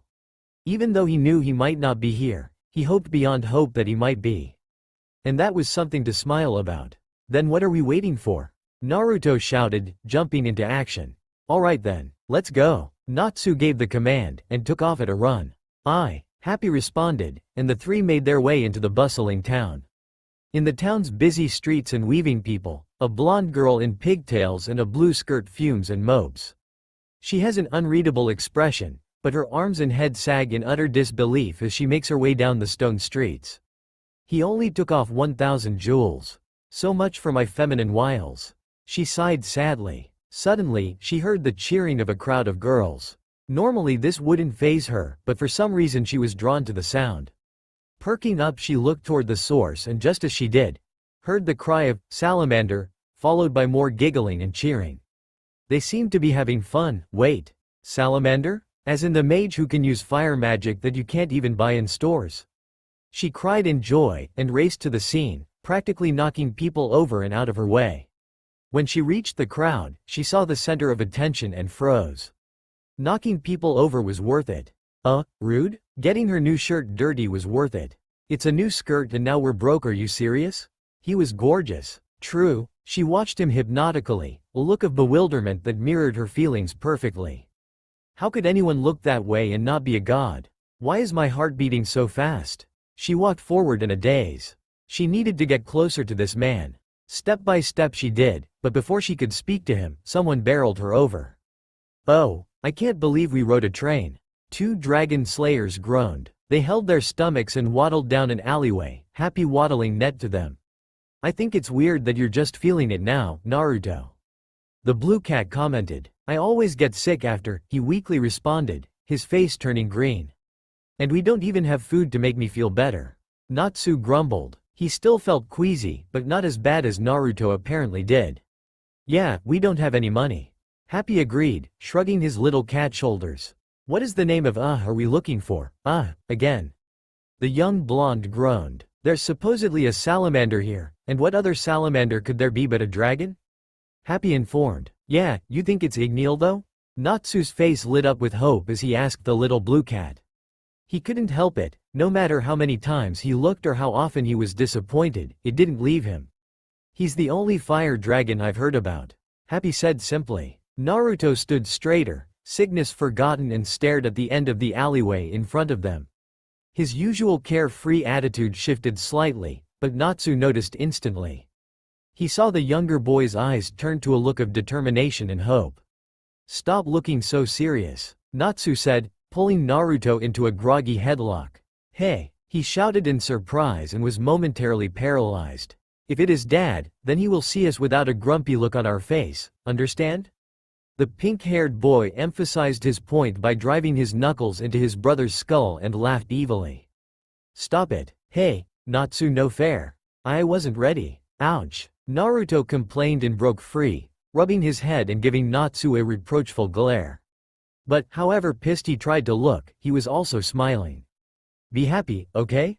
Natsu ordered with a final huff in his younger brother's direction before continuing on. "I'm so happy that's what they call me." His little buddy chipped in, pointing a paw at himself and stars in his eyes. Naruto allowed a small smile to cross his face, and not because he feared another Nogi. He got what Natsu was telling him without voicing the actual message. "Yeah, okay." Naruto complied and caught up to him to punch them both on the shoulder. Natsu shoved him back and the three made their way to the crowd of girls at the end of the alleyway. Natsu leaned over to tell Happy something, when a cry of, "Salamander!" interrupted him. Naruto gave Natsu a "give the command" look, but Natsu couldn't be bothered because he was already running the rest of the way into the crowd, Happy on his heels. He looked wildly around, but it didn't take long to figure out that a big reptilian dragon wasn't hiding anywhere. "Hey," a man with slick black hair and purple cape smoothly said. Natsu looked up at the man with a "who the hell are you" attitude. Naruto voiced his thoughts like he could read them. "Who the heck are you?" Naruto demanded. He stood quite a bit shorter than the man, but still tall enough to be recognized as a threat, or so he thought. To the brothers and Cat, this was a totally qualified question and the situation demanded it, but they had to rethink years of the same logic when the mob of angry girls attacked them. "How dare you? Yeah, don't speak to the great salamander in that way," they screeched as they tore at the boy's clothes and arms. They were paralyzed in shock, but also because they sensed something else happening behind their awareness. Something was making the girls act this way beyond their control. Girls, relax." Salamander cooed. The girls dispersed like puppies finding a new toy. They crowded around the man once more and he smiled at them. He walked over to Natsu and gave him an autograph. No thanks," Natsu said, lip raised in disgust as he saw the paper. "We don't want that," Naruto protested, getting off the ground and finding his feet. "We want information, dummy." "Don't be a prick," he yelled and turned his full attention at the black-haired man, who blinked a few times in surprise. Was he just denied? Fire started to burn in the girls' eyes, but they restrained themselves, conscious that their precious salamander was watching. "Listen, I don't give a damn who you are. Just tell me if you've seen a dragon by the name of," he shouted, but was interrupted by the outraged cry of the females. Naruto gathered he hadn't been speaking to Salamander in the correct tone again. "What did you do?" Natsu whispered. "Ah man." Naruto gulped. The growling girls slowly marched toward him, each stomp promising a world of hurt. Their eyes were shadowed menacingly. There were few things that the blonde feared, but angry girls was definitely one of them. "You might have taken it too far," Happy screamed, now fearing for Naruto's well-being. "Remember me in the afterlife," Naruto whispered back, before the wave hit him and he was sent screaming away. "He was so young, I'll never forget him," Happy mumbled with tearful eyes. Natsu jumped to his feet. "Naruto!" he shouted in concern, fully intending on charging after him, when he remembered the prick who called himself Salamander.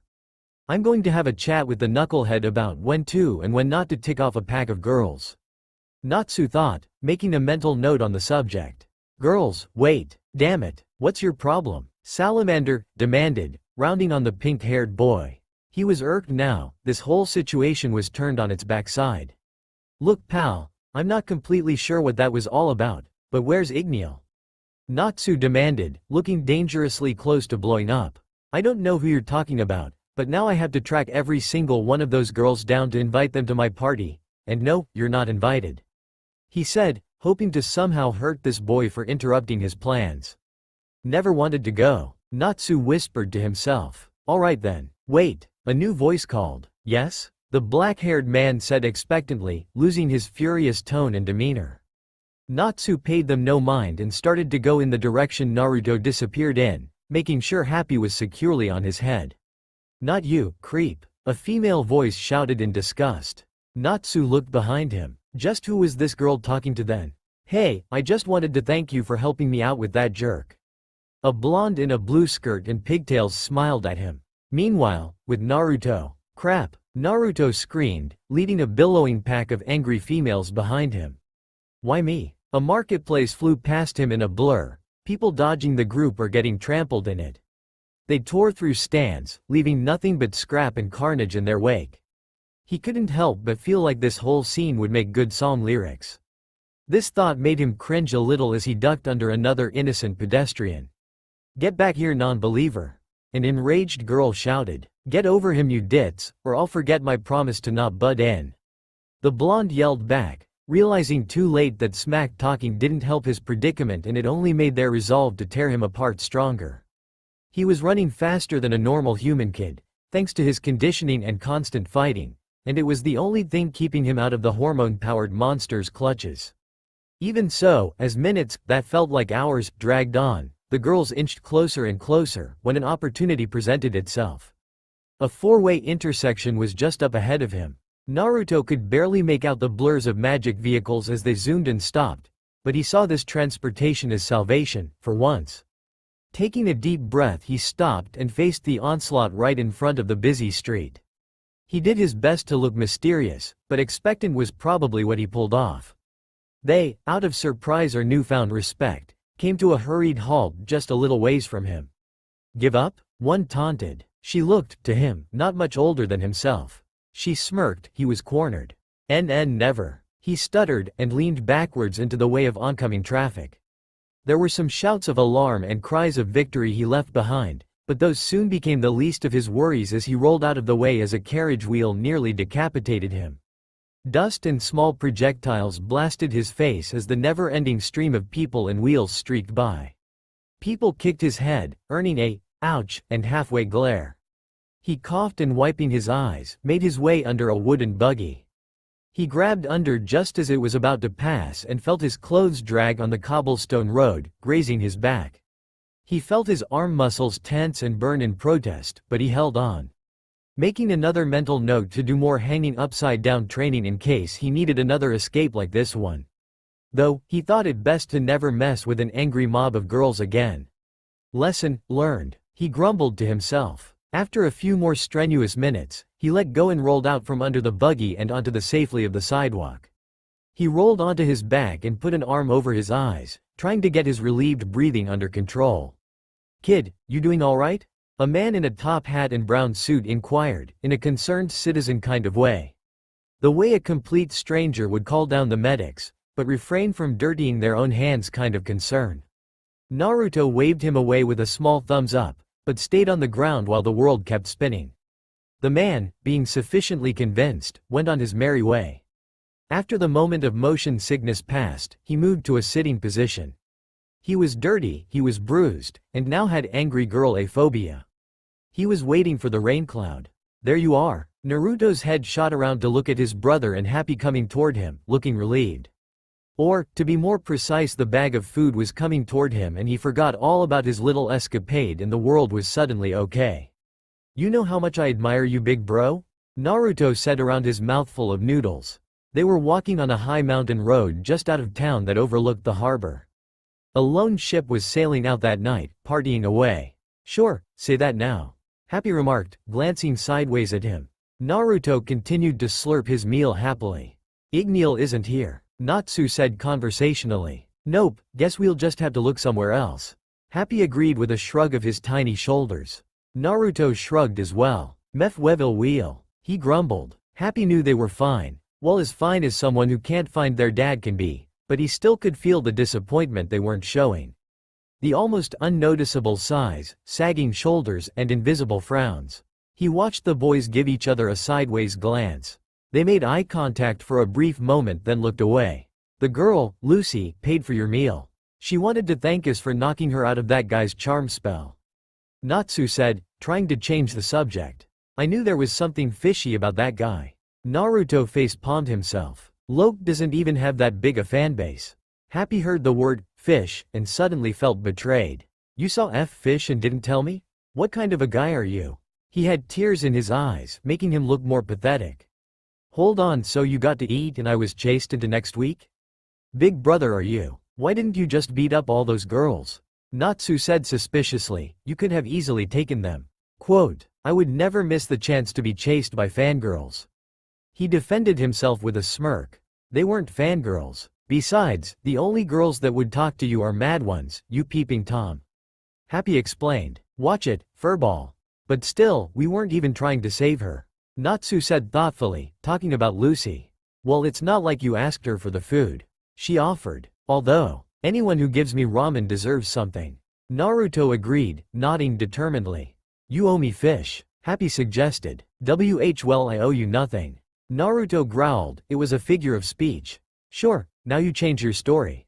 The cat pouted. They fell silent as a group of girls passed, when they caught a snippet of the ladies' conversation. Salamander of fairy tale. How hot is that? One of them awed. Yeah, too bad we missed the party. He invited me himself. What a guy. The other answered before they were out of earshot. Fairy tale? Natsu says doubtfully, looking back out to the boat leaving harbor. I've never seen him before, and you're the only. A smile stretched across Naruto's face as he realized that the guy was mimicking Natsu. The smile evolved into a laugh until he doubled over. Natsu was too preoccupied with his own thoughts, trying to make sense out of the situation. I don't recognize this salamander. Could he be a new member? Well, no, cuz I'm Salamander of Fairy Tale. This is stupid. I'll just have to ask the guy myself. I'm going to go pay this salamander a visit. He finally decided, giving Happy a pointed look. Aye sir. The cat happily chirped. Naruto was catching his breath. Can I, ha ha ha, come? This is too funny. Natsu raised an eyebrow. We're going on the boat. The blonde suddenly paled. Nah, I'll stay here. And without further delay, Happy sprouted white feathery wings and grabbed Natsu by the shoulders. He lifted him into the air and they were off, speeding toward the boat. Naruto watched as they got smaller and smaller, slightly jealous and mostly relieved he wasn't going on gulp transportation.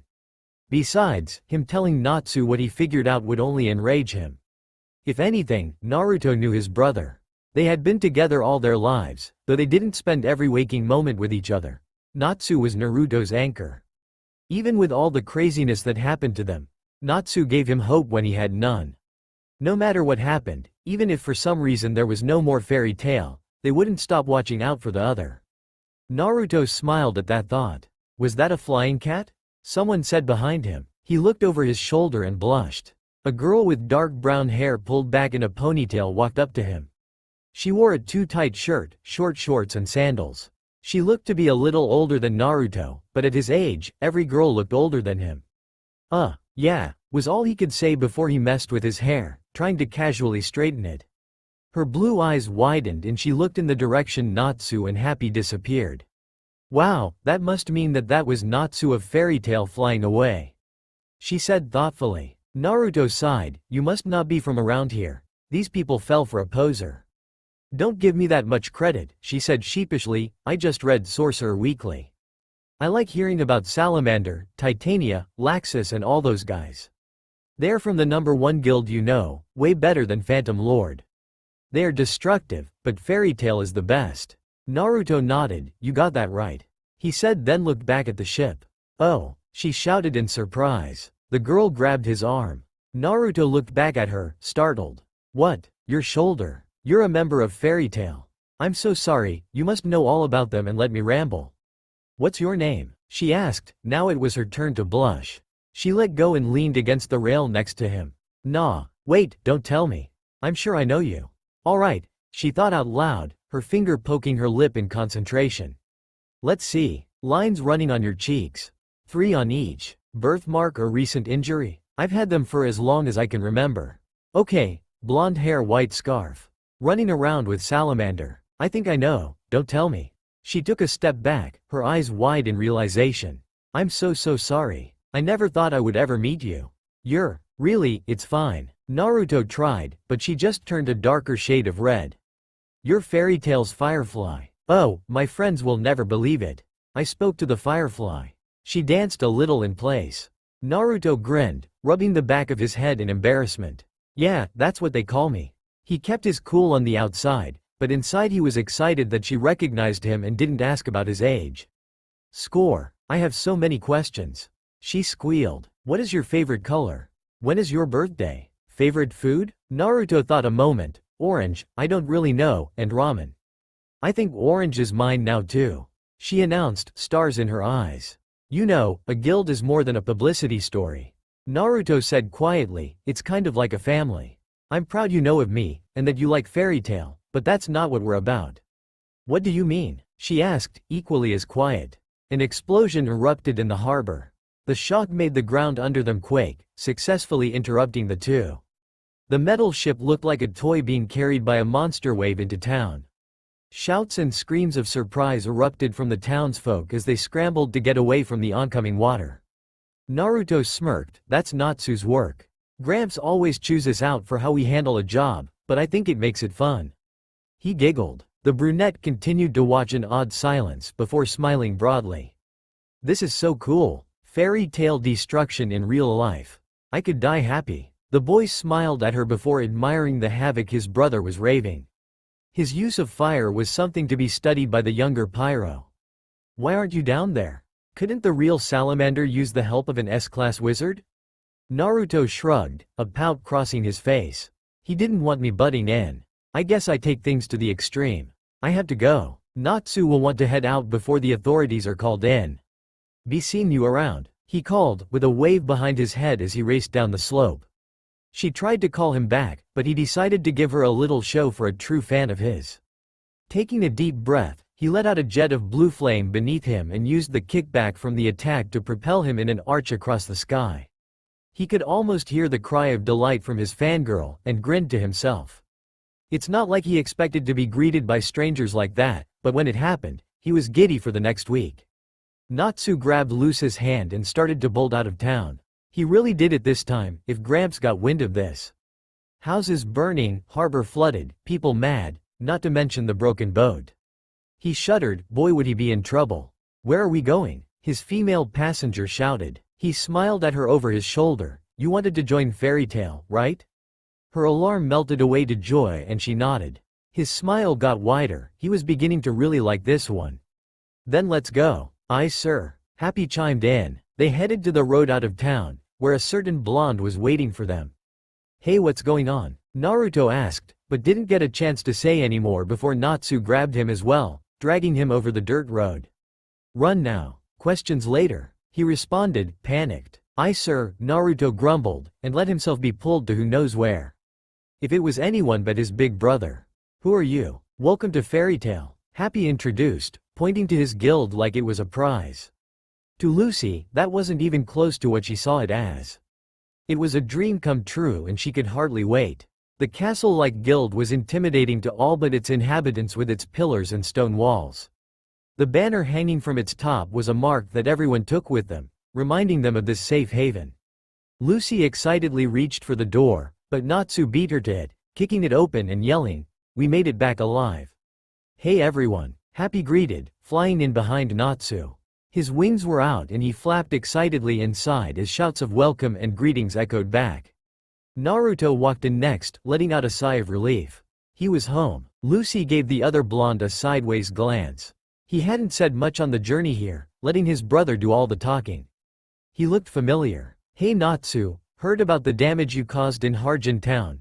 The guild member was interrupted by said dragon slayer kicking him off his chair and onto the floor with a crash. The salamander we found was a fake. Why do you lie to me like that? He angrily growled. That's not my problem. I was just passing along a rumor. The man shouted back, standing up to confront the enraged Natsu. A rumor? You sent us on a train for a rumor. Hey, I don't think he meant. Happy tried to chastise, but was thrown across a table like a pinball knocking over drinks. Wanna fight? Show him what's what Natsu. Naruto cheered, and left his brother to go say hi to other guild members. The older dragon slayer seemed to ignore his brother and charge at the unfortunate man. Then all chaos broke loose, the previously subdued atmosphere turned into an all-out brawl. Chairs were thrown, tables turned, and guild members tearing at each other. The young dragon slayer wanted to get in on the action too, but he had other matters to attend to besides getting an ear yanked from Gramps. So, as in good spectator, he cheered. "So you're back. Fight me, Natsu. Let's settle things once and for all." Great challenge. Clouds of debris hid most of the action, save a few choice punches and power moves from a few of the wizards. "You stripped again," Kana pointed out to the half-naked Gray. It was true, the dark-headed boy was in nothing but his boxers. "I don't have time for that," he shouted back, then continued his advance on the pink-haired slayer. "This is why I don't date any of the guys around here, they're all idiots," she complained, then proceeded to down a whole barrel of sake. Lucy took a moment to process what she was seeing. Her mind worked out that everyone was insane. She suddenly felt like gathering funds for all the straitjackets the mental house would need. She voiced her thoughts when Mira Jane walked up behind her. "Are you new here?" she asked in a sweet voice. "You're Mira. Wow, it's so nice to meet you. You're all over the Sorcerer Weekly," Lucy shouted, her excitement renewed. "Shouldn't we do something about?" She gestured to the Havoc. "They're always like this around here, I just leave it alone. And besides," but before she could finish her explanation, she was barreled over by a large man and squashed under him like a white-haired rag doll. "It's kinda fun, don't ya think?" she insisted before falling unconscious. "Don't die, Mira," Lucy panicked. "Give those back." Natsu ran past the celestial mage laughing. Holding Gray's underpants above his head like a flag, the ice mage followed close behind, more annoyed than embarrassed by his current nude state. Lucy blushed and screamed at the sight of him. She was about to walk away when he turned to her. "Excuse me, miss, can I borrow your underpants?" he inquired. Lucy was mortified. She grabbed the closest thing to her and prepared to swing it, but a head appeared in her line of fire, so she halted. "I got you." Naruto appeared, unsuccessfully hiding the shorts he handed the blue-haired teen. "Thanks, knucklehead," Gray mumbled, before putting them on and resuming his charge on his rival. "Hey, I thought you were on my side," Natsu protested, punching Naruto out of the picture and confronting the now slightly covered Gray. "What gives? Are you turning my own brother against me, stripper?" My question would be more along the lines of why he had spare shorts with him, a member of the guild remarked, before he was tackled by a revived elfman. "Naruto, you never told me you had a stripping problem too," Happy accused, swerving to avoid a chair. Naruto didn't bother getting off the ground, his head holding a round bulge where his older brother hit him. "This is what I get for trying to be helpful. Perhaps I should just burn the place down," he mused, and crossed his arms in a pouting, pondering gesture. Lucy grabbed the downed Naruto and held him in front of her like a shield. "You are all crazy," she shouted, and dragged him away as Natsu and Gray started a shouting match with Happy cheering them on. "You wanted to be a part of it, right?" Naruto reminded her. He was used to being pushed around, and he mostly let them, but being a shield was new. He didn't want to make her feel unwanted by abandoning her though. Besides, with his recent encounters, angering a woman gave him goosebumps. "Nobody warned me about this," Lucy screeched in his ear. Naruto smiled at that, but noticed a change in the atmosphere immediately. There were no longer goofy smiles and half-hearted attacks between Natsu and Gray. It was now to a point where things would get real serious real fast. It seemed that all the groups were adopting this mood as well, which just made him want in on it even more. He made do by punching the air. Lucy, on the other hand, didn't notice the shift and continued to cower behind the shorter boy, shrieking to him about things he already knew about his crazy friends. When she finally let go of him and screamed at Mira to get up, the moment he felt coming arrived. Kana stood up and brought out one of her power cards. "Cut it out already," she threatened, and the card glowed green. "Oh yeah, says who?" Gray answered in a cool voice. The room's temp dropped a few degrees. Loke, a dirty blonde lady killer, chuckled. "You guys are so annoying," he muttered. "I'm fired up now," Natsu chuckled and brought it back to room temperature. The white-haired beast of a man, Elfman, bellowed his own challenge and layered his arm in a gray rock, giving him a beast-like look. "Finally, things get interesting," Naruto exclaimed, and stretched his arms, warming up. Happy chirped. The dam was going to break and the floods of a serious brawl were going to flood the hall, when another made himself known. Before anyone made their move, a shadow loomed over them like a dark cloud. Will you fools stop bickering like children? A deep voice growled. He's huge. Lucy squeaked. Water broke, but it wasn't a dam. I'm sorry, I didn't know you were still here, master. Mira welcomed cheerfully. Lucy gawked. That's the master. Everyone scattered under the giant's gaze. He was shadowed and only his outline could be distinguished, but from what Lucy could tell, he was massive and powerful. Natsu's laughter broke the silence. Man, you guys are a bunch of babies. He alone stood before the guild master, supposedly in victory. Looks like I won. His gloating was stopped by a huge foot coming down on him. Naruto whined from the sidelines and Lucy looked over at him. It must be hard for him to see his brother defeated so easily. She fleetingly thought. What Lucy saw next disproved this theory, however. Naruto was struggling to get out of Gray's hold around him, whining, I want to turn to fight Gramps. He'll squash you like a bug. Shut up about it. Gray growled back and tightened his hold. Does a death wish run in their family? Lucy deadpanned. Only in fairy tale. Kana answered. The shadow looked away from Natsu and settled on Lucy. Looks like we have a new recruit. He growled. Wind picked up in the hot, cold room and the shadow threw his head back. The shadowed giant came at Lucy and she could feel her end nearing. She closed her eyes tight and waited for death, but it never came. She sneaked a peek and gasped in surprise. Makarov, the gray-haired and mustached guild master waved a greeting, nice to meet ya. He said pleasantly, like just a few moments ago didn't happen. He was wearing a funny hat that made his giant form look like it had horns. He's tiny, she said dumbstruck. He's really in charge here? Mira walked up to her side with an amused smile. Of course he is. Allow me to introduce our guild master, Makarov, said Master nodded at Lucy before turning around and leaping an incredible distance into the air and onto the second-floor balcony. He looked down with a parental stare that made everyone in the room squirm. Naruto yawned, startling the quiet room. He received questioning glances from the people closest to him, but they dared not move. Hey, Gramps, this isn't as fun as fighting. The bold blonde complained. Gray let him go. Makarov narrowed his eyes and a scowl formed, and I'll bet fighting is nearly as fun as breaking everything. Look at this. He held up a stack of papers with official-looking stamps and lettering. This is a lot of paperwork. The Magic Council has sent me complaints about property damages and replacement request. Some even had houses leveled and burned to the ground. What cha looking at me for? Natsu protested as all eyes fell on him. Natsu, remember that time we burned the crazy Jackies? Naruto excitedly commented, before getting tackled by his brother in an attempt to shut him up. However, Makarov now had the full attention of his children. He paused in his speech only briefly to send Naruto flying out of his brother's tackle and through a window with the flick of his finger.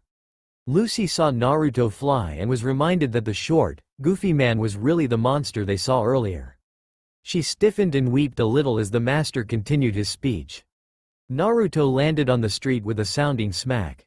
A normal boy's skull would have cracked open from the impact, but this one had a thick head. He peeled himself off the pavement slowly, still getting out of his stupor. Gramps hit him all the time, but he was always surprised by the old man's speed. For an old geezer, he's fast. Naruto mused as he dusted himself off. A cold wind blew against his arms as the fact he was outside hit him. People, he realized, weren't quite used to seeing a boy flying into the streets and standing up without a scratch. They gaped at him, then ran away. That's weird, he thought. He tilted his head in confusion and fixed his eyes on a small boy who looked back at him with wide eyes and a scream threatening to come out of his gaping mouth. His mother was knocked out of her own shock and she scooped the child up. With a final wary look Naruto's way, she took off running with the other pedestrians. Concerned citizens, understandable. Confused? To be expected. Terrified? Unnerving. Naruto looked around him, but didn't see anything out of the ordinary. Just a regular street by the canal and cobblestone buildings. He scratched his head and shrugged. With a final questioning glance the people's way, he turned back toward the guild. He started walking. Tick tick tick. Gramps is losing his edge, I'm only 2 blocks away. He mused out loud, normally, I'm halfway across town. But now I am within sight of the guild. A couple ran screaming from him. Then again, it's not like he all out punched me. It was more of a flick. He demonstrated the action to a nearby man, but he ran screaming.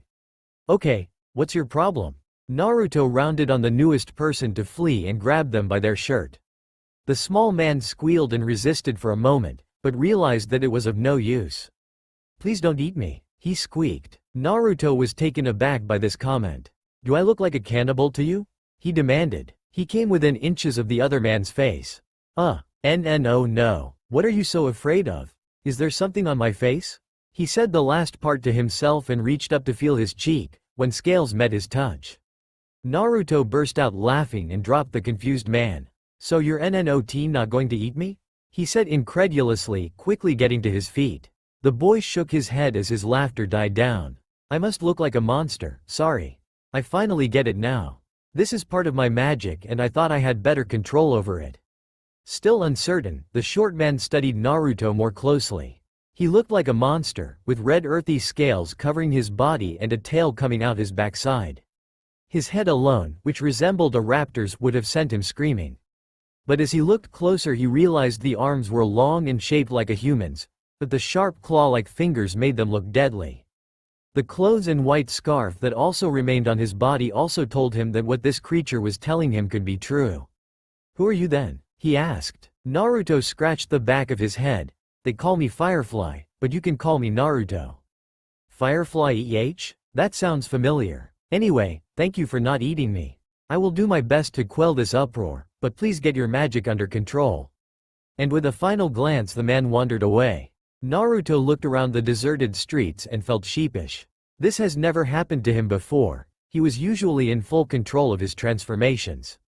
It was a part of his fighting style, one he had been perfecting for his whole life.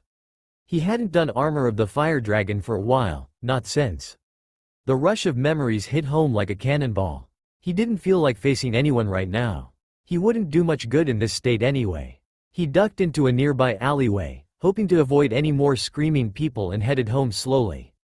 Mira Jane. This knocked her out of her stupor. She blinked a few times as a short man stormed up to her, looking upset and shocked. "There is a wizard terrorizing the streets. I swear, if I find out it's one of your fairy tale I will report it straight to the Magic Council." He puffed out his chest and waited for a response. "I'm sorry, I don't think anyone from here would knowingly scare civilians. Would you mind describing him or her?" She smiled politely and listened to his description about a red monster, but she was really only half paying attention. Most of her thoughts went out to Lucy and Natsu, who just set off to hunt down Mikao. She didn't like seeing Natsu like that, with a dark aura and angry demeanor. Mira knew he had mixed feeling about Dragneel, both he and Naruto did, that's why nobody asked them questions about it. She hoped they talked to each other though. With all they've lost. Then he let the guy go. "I can guarantee that the monster of a wizard was just out to scare people." The unnamed civilian ended his speech and put his hands on his hips. Mira thought for a moment. Red-brown scales, claws, a tail. "I only know one mage that can do that." She looked at the man with a new intensity. He had all of her focus now. "Where was the last place you saw him?" she demanded. "The alley by the market." "Thank you. Now, about the Magic Council." She narrowed her eyes dangerously. "Naruto. Hey, you out here?" Gray called. He listened for a "what?" or an excited "Hey Gray." But he didn't hear anything. This worried him. Natsu and Naruto had great senses. They could hear an insult on the other side of town and come running. Hearing their names shouldn't be that hard. "Why are we even looking for him? The kid can take care of himself. He's S-class." Elfman complained. A group of people went screaming by them. Gray and Elfman had been sent out by Mira to see if Naruto was okay. "Just a feeling," she had explained, but the cringing man in the corner had to have something to do with it, Gray figured. Mira asked us too. "Do you really need more than that?" "Guess not," Elfman allowed. They walked on in silence, looking down streets and alleys. Maybe the old man wanted to tell him his speech in person, since Naruto ditched. He was sent out a window. The blue-haired teen pointed out. "Let's just find him. I still don't see why this is a big deal. A real man would." What he was about to say was interrupted by something darting from one street shadow to another. Gray took his hands out of his pockets, clenching them into fists. "That looked like?" Elfman asked. "Gray? Elfman?" A gravelly voice croaked. Naruto, scales and all, came out of the dark alleyway to their left. He looked frustrated, probably due to the screaming people who insisted on running away from him. There you are, we've been looking all over for you. Gray snapped, relaxing. Why? He looked at them in mild surprise. Mira sent us. Why are you scaring everyone? He demanded. Naruto paled. Is she mad? Well, there was a cowering man in the corner. Elfman supplied. The scaled boy cringed. It's not my fault. Gramps is the one who threw me out.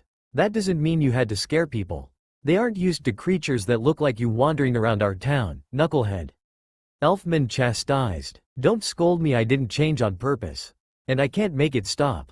Master must have hit me harder than I thought. Naruto became serious, fixing his surprisingly blue human eyes with Gray's.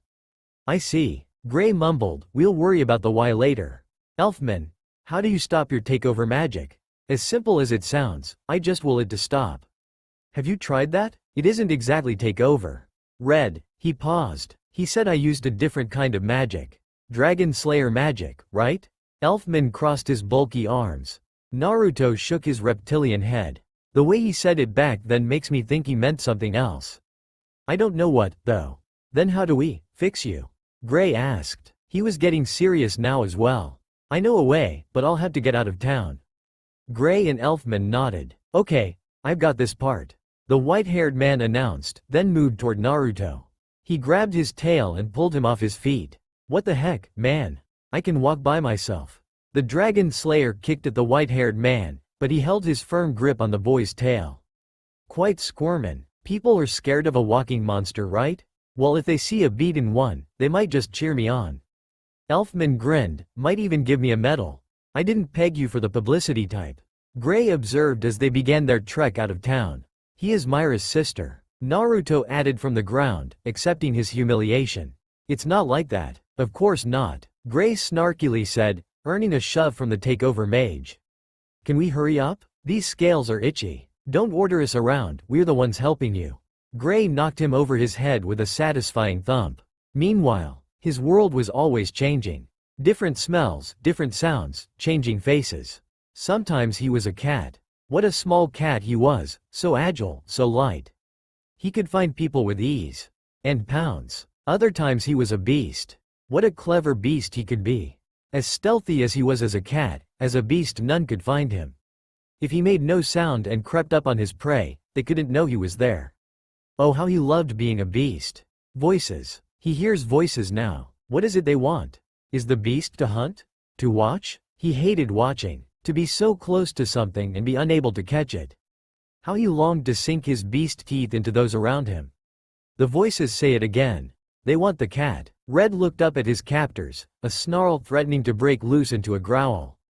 A man with white hair and sharp face smiled down at him, his pointed eyes showing nothing but contempt. You say this thing can't be seen? He said doubtfully, looks like a kid magnet. Aragorn, do you not believe me? Have I ever lied to you? A silky voice responded. Red couldn't see the other face, but he knew that voice. She was his true captor. For years he had heard that voice, it ordered him completely. It dictated when he served and when he stopped. The white-haired man could never guess it, but he wasn't being sold to him.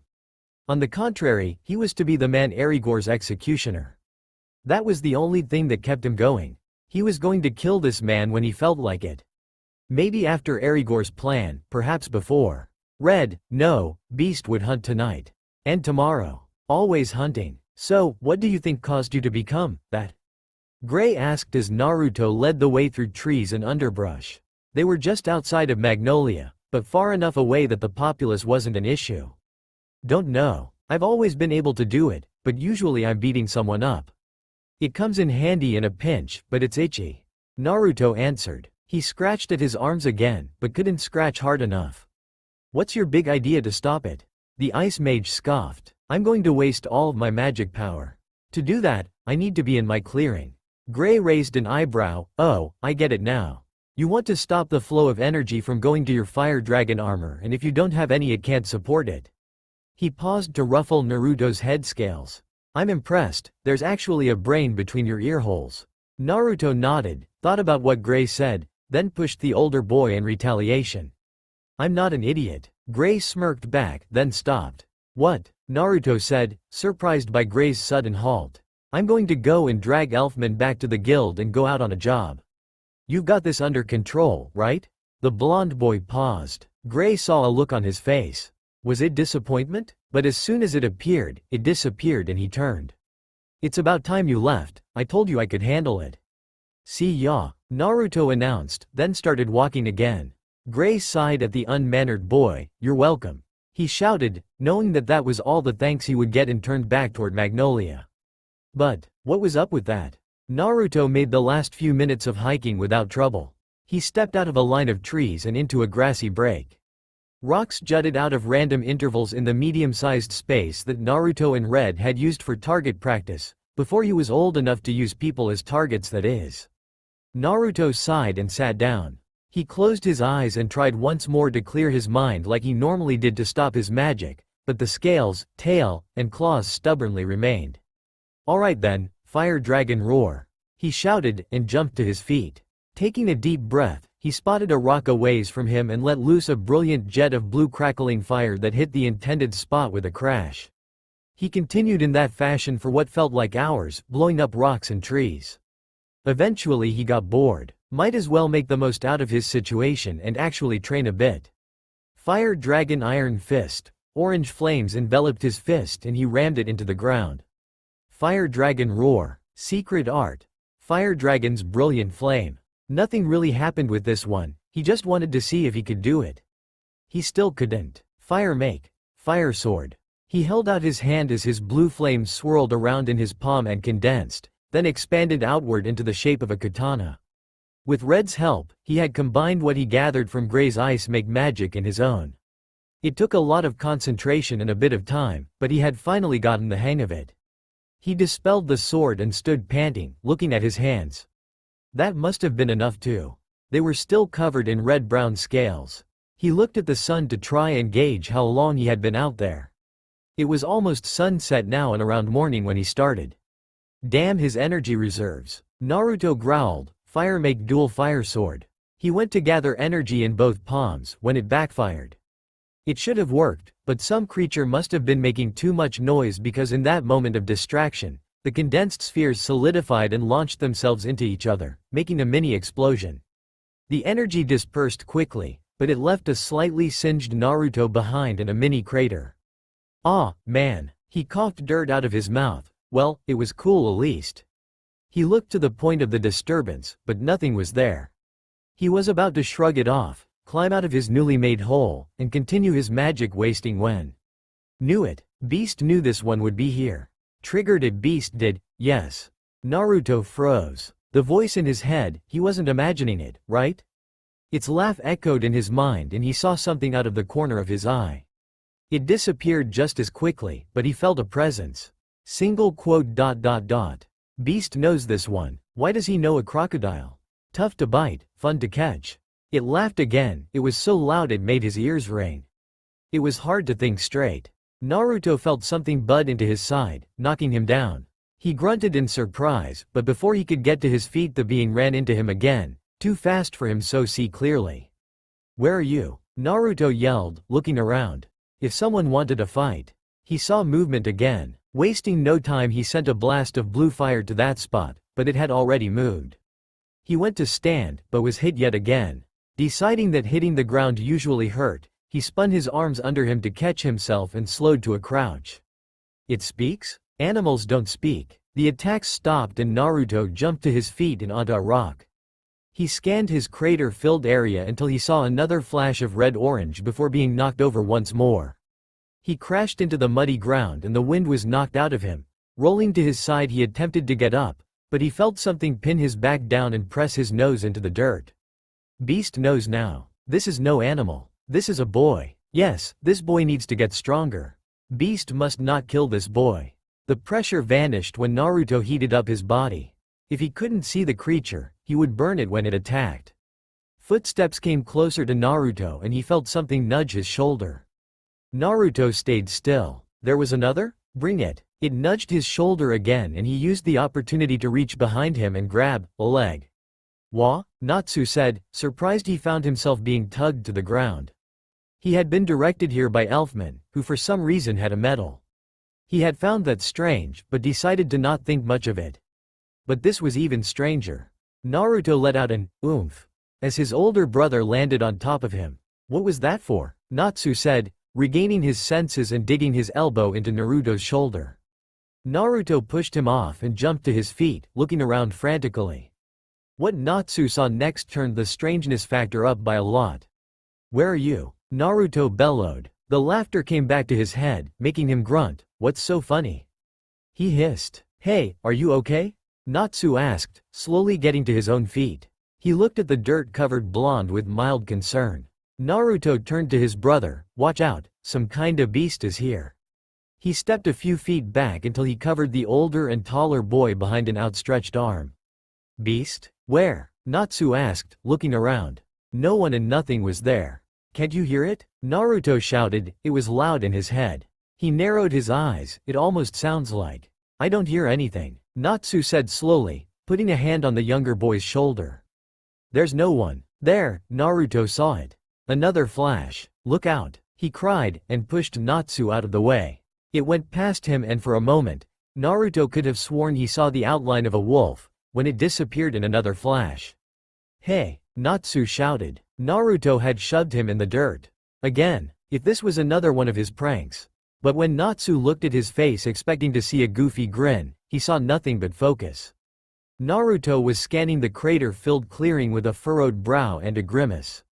This was no joke. Stop hiding and face me. Naruto growled and leapt to another flash. He wasn't avoiding it again, it was time to slow this thing down. His fist made contact with fur as boy and beast rammed into each other. The force was enough to crush a regular person, but Naruto was a dragon slayer and this was no ordinary creature. In mid-air, beast couldn't run. It was something Naruto noted in the back of his mind, somewhere beneath the shock that soured his thoughts. Impossible, he whispered. Time seemed to slow and all his senses zoned in on a single point. A point of sleepless nights and tears and an overwhelming sense of betrayal. It was Red, a rugged, bloodied, and demonic fox that was almost unrecognizable, but Naruto knew. Deep down he recognized him. Though Red's eyes were now glowing red with bloodlust and his teeth and claws tainted, he knew. The impact broke the intense moment and the force sent the two flying in opposite directions. Naruto by Natsu and Red by the trees. Before Naruto could regain his footing, a blast of sound assaulted his ears. As if Urza was digging her sharpest swords into his head and twisting them. Red, he grunted and forgot about looking strong. He could barely process anything but the screaming from this thing, but somehow he caught what the beast said. He, beast will see you again, boy. No, Naruto Uzumaki. Yes, we'll see you again, Uzumaki. Uzumaki. Gah, Red, what are you? Naruto fell to his knee, hands over his ears. Red was doing this. He was covering something. Some other voice was trying to shout to him, but it was coming out as a scream. A sound that enveloped his mind and made everything else fade into background. All that he was gone. Naruto was vaguely aware of falling to the ground, but it seemed unimportant. All that mattered was that screaming. How does he stop it? Why was Red attacking him? What is Uzumaki? All he could do was put his hands over his ears and wait. Natsu didn't know what to do. One minute Naruto was screaming about a beast and shoving him everywhere, then the next he looked to be in pain. His brother, in pain. Now Natsu was really worried. He rushed to Naruto's side and tried to pull the younger's hands away from his ears, but to no avail. Blood seeped out from between the boy's clenched fingers. Naruto, what's wrong? Natsu screamed. Why are you bleeding? Damn it, help, somebody help. Realizing that this was beyond his capabilities, he scooped him up and rushed back toward town and his guild. Everything's going to be alright, he promised. Screaming, stop screaming, Red. Naruto suddenly gasped, and his eyes fluttered open. Naruto, hang on, Natsu said, still running full force to town. The glazed blue eyes looked at the pink-haired boy for a moment, then shook his head. No, I've got to find him. He was here, Natsu. He was here. Who? Come on, buddy. You're not making sense. No one was there but you. The blonde shook his head weakly and struggled to get out of the vice grip. Red was there. He looked, but whatever he was going to say was lost as he lost consciousness. Books, flimsy little books. Better for kindling than anything else. Beast likes fire. The beast hummed happily to himself as he ran circles around a library, looking from one end to the other. Why was the beast here of all places? He wasn't sent here by the women nor egregor, so why was he here? The fox paused his pacing. He studied the building closer. Perhaps the cat would know why. Yes. The air fizzed as the beast disappeared and a smaller creature took his place. It was a cat much like Happy. Its head was bigger than its body and its little arms and legs looked too small to touch its ears. Its orangish-red fur was matted and unkempt, but Red's face was definitely cat-like. "So, beast, stumped are you?" He snickered, his tail lashed back and forth expectantly. "A book you say?" He let himself into the Colosseum library. "This place is nice, too nice," he decided as he continued to look along the seemingly endless expanse of shelves lined with books. "I think Beast shall have to do something about this tidiness." He purred out loud. When he said that, he felt the familiar tug at his consciousness that meant Beast wanted out. Not yet," he whispered. His relationship with Beast was simple. Beast did the grunt work and Red did the thinking. That was how they had operated for as long as he could remember. But this time was different. This was something Beast wanted. Something he thought he needed. While Red was puzzled by the change in behavior, he went with it. It was just how things were. After a little more searching, he spotted the book. Grinning in victory, he pulled it off the bookshelf with his stubby arms and looked at the cover. Before he could read it, however, Beast could wait no longer. Dropping the book, Red felt Beast's patience run out. "Out! Beast! Must! Come out!" The short cat screamed, then felt the blast of pure energy that was inside of him. Doubling over, he let the stronger force take control and succumbed to the afterthoughts of his shared consciousness.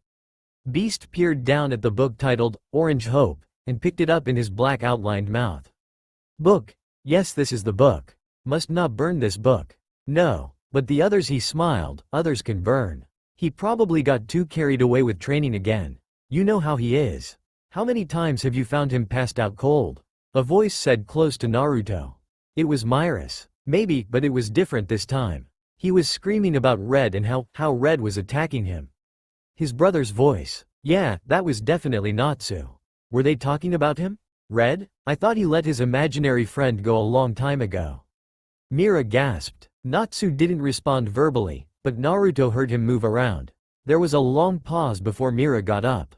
"Well, I have some chores to finish up. You can stay here tonight and I'll check on him in the morning." Natsu stood up too. "I'll help with the chores," he said quickly. "I think I need to talk to Gramps quick." Naruto forced his eyes to stay closed as they left the room. When he was sure he was alone, he opened them. He was in the infirmary. Great. They thought he was insane. That's great too. No, a better word was perfect. His life was perfect right now. His own brother. No, that didn't matter at this moment. All that he needed to think about was Red. How he was attacking him and laughing like he was insane. But more importantly, somewhere. And needed him. Pretty flames, dancing flames. Fire, fire, fire. Books burned down. Yes, nothing but ash. A creature hummed. The beast jumped along rooftops and laughed to himself, still lost in his mind. He felt the cat laughing with him, but that didn't much matter. Happy flames. Angry flames. Hungry flames. He stopped his jumping to watch some people down below. Tear them? Rip them to shreds? Yes, but no. Beast must not hurt these ones. Why? Listen. Beast will listen. He jumped down next to the small group of people. They were arguing. One was a white-haired female. She was strong. Beast could tell from her scent. Another was short and old, but big. Beast knew he could be big. The third was Natsu. Yes, the Beast knew that name well. Excitement bubbled in his chest. He felt like running up to Natsu and throwing him into the air and tearing his. No, not tearing him. Just throwing Natsu into walls. Yes, over and over. The feeling was almost overwhelming. But, he restrained himself and ducked into the shadows. Listen, listen. The Beast reminded himself, stopping his shaking. The short man spoke. Let's not overthink this. It could very well just be exhaustion. You know how he works himself to the brink of death. It's just his form of training, probably one of the reasons he is as strong as he is. We should wait for him to wake up and ask what he remembers. Old man nodded to himself and crossed his arms. The girl spoke up gently. What if he does remember? Will he go on another escapade too? He will. No doubt about it. If he even thinks that he might have seen Red. Man, he just got back. Natsu punched a wall, making it shake a bit. It looked feeble. Beast tilted his head in a confused way. Break the wall? Break the wall. Beast must break the wall now. Natsu. The old man sighed. Very well. I shall talk to him. Damn the brat. So much trouble. Huh. The old man's eyes took on a happier look. I remember when he would rush into the guild and throw something or other into my face. He thought everything he found was a treasure. Mira smiled. Yes. He was a curious boy. Remember when he stole someone's color changer? It was hard to explain to them that his little fox actually took it. The short old man nodded, chuckling lightly. Natsu growled angrily, turning from the wall. Red. The fox's name is Red. Natsu. The old man tried, but was interrupted by the pinkette. No, you don't get it. You didn't see how Red was. He was like an older brother to us. When Dragneel all we had was Red. Sure, he might have been made up. A form of dragon slayer magic, whatever. But he was very real. He watched out for us and trained us in. And now Naruto sees him as a bad guy. Natsu looked troubled. Beast wanted someone to break the wall. Red is a manifestation of Naruto's magic. That's why only you two could see him. That's why he only spoke to Naruto. It was the only explanation. It was cute for a while, but you grew out of it. Makarov, for Beast remembered his name, said slowly. Repeating facts to calm the Slayer down. Smart old little man. Beast must be wary of that one. Now we have to help Naruto understand so he can move on. It is unhealthy for him to rely on an unstable power like that. Manifestations reflect what the wizard actually feels. For example, Naruto wanted that color changer. He wanted it, but knew that stealing was wrong so he didn't take it. But his manifestation did steal it, because right or wrong he wanted it. The old man said, giving Natsu a pointed look. It was only, the boy started, but was cut off by the older man. Yes, it was only a run-of-the-mill item. It was easy to give back and fix the problem. But what if it had been something more? What if Naruto met someone he didn't like, but knew better than to hurt the other so he didn't? But the manifestation kid and would. The boy is only human, and far too young to be expected to rein in his emotions. You understand, don't you? Natsu was silent, his eyes covered by shadow. Look, if Naruto wasn't so powerful I think we would have let this happen on its own, but...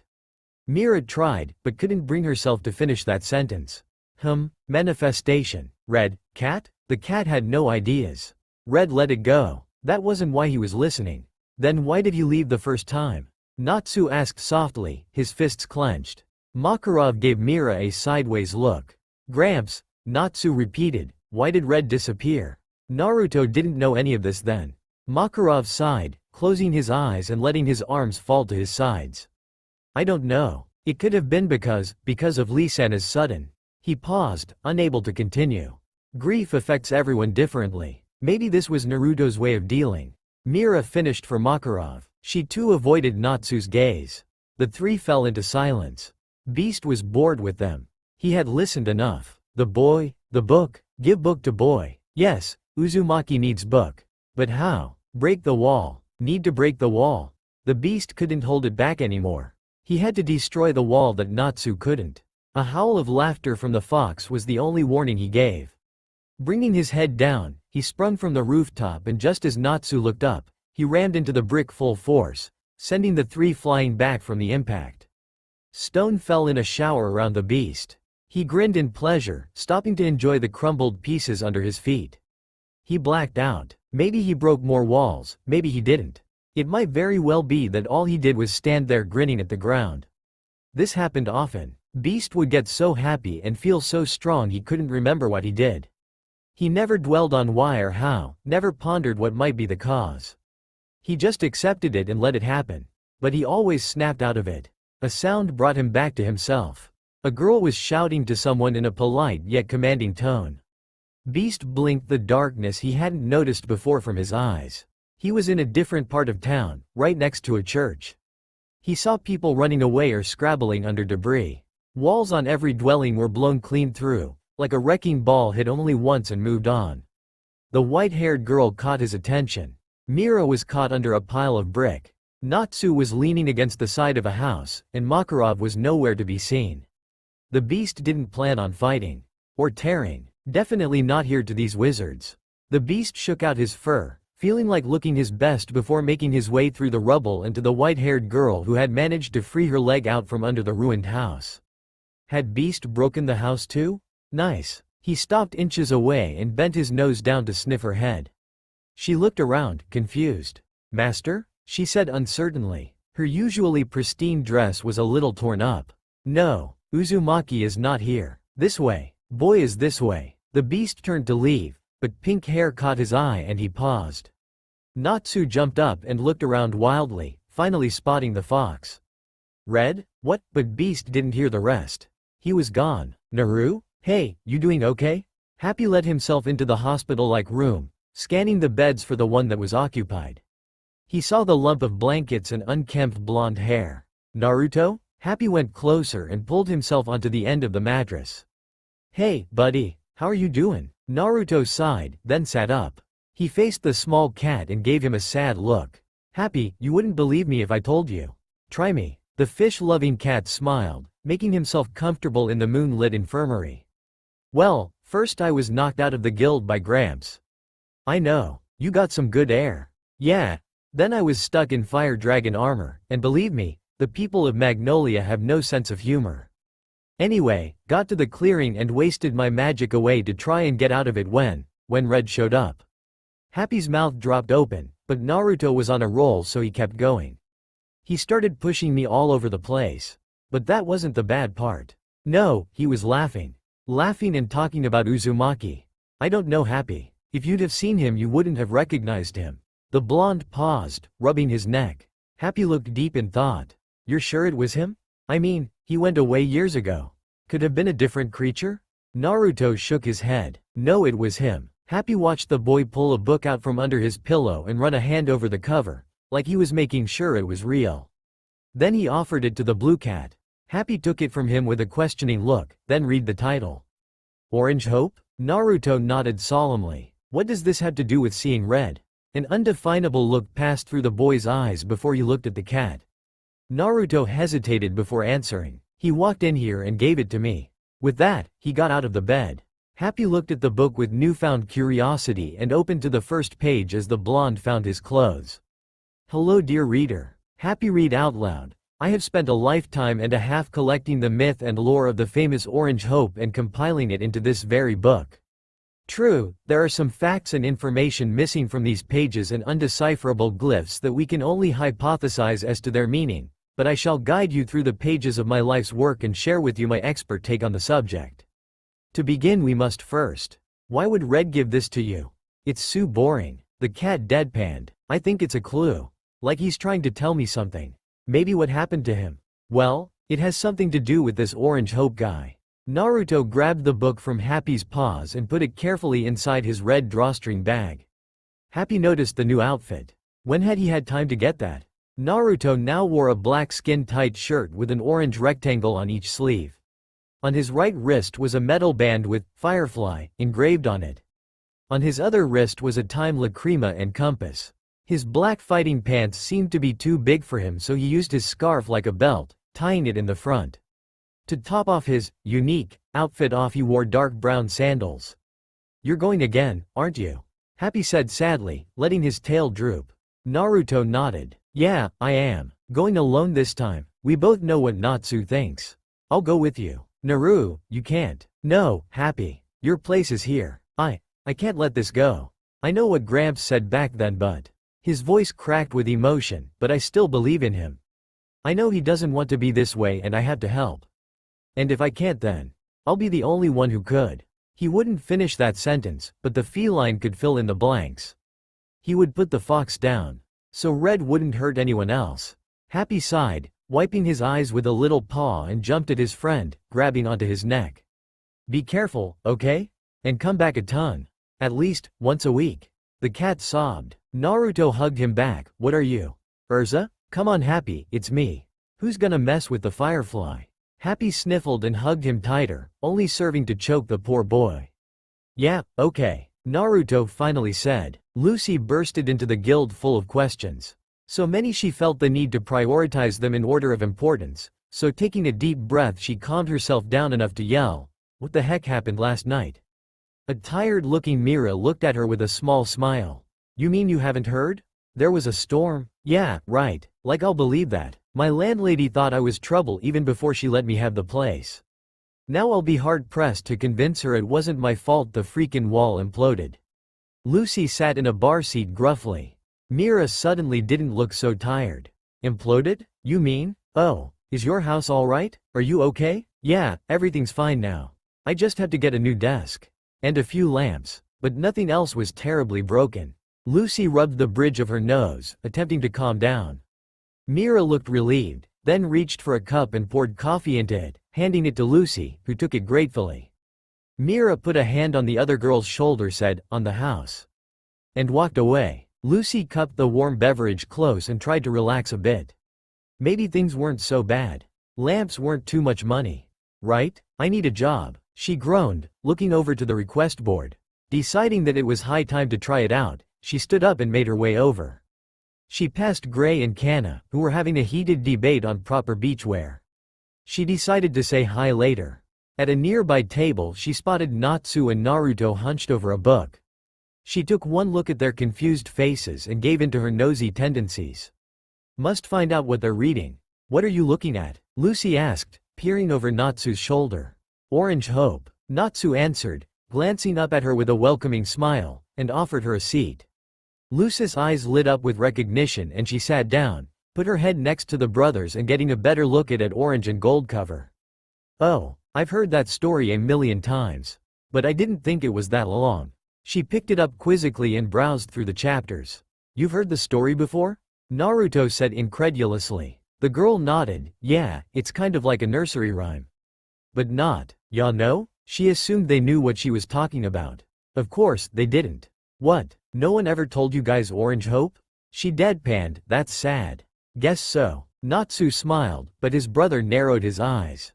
Dragneel told us plenty. I bet the salamander and the flight trumps this stupid book. He crossed his arms. Okay? Lucy tried to appease the slightly agitated Slayer. Anyway, it's really simple. A warrior was tasked with fighting the world's greatest evil. He went out to do it, gathering a great army that followed him without question, and when the battle started, the warrior disappeared. His men died and the evil warrior won. That's where the phrase, "Don't give me orange hope," came from. Lucy explained. The other blonde looked troubled. But this book is themed around the origins of the story itself. It's really very impressive. Actually, I've seen this before. It was at a library. How'd you get it? Lucy asked, but Naruto wasn't paying attention anymore. He was thinking, and judging from the furrowed brow, not pleasant thoughts.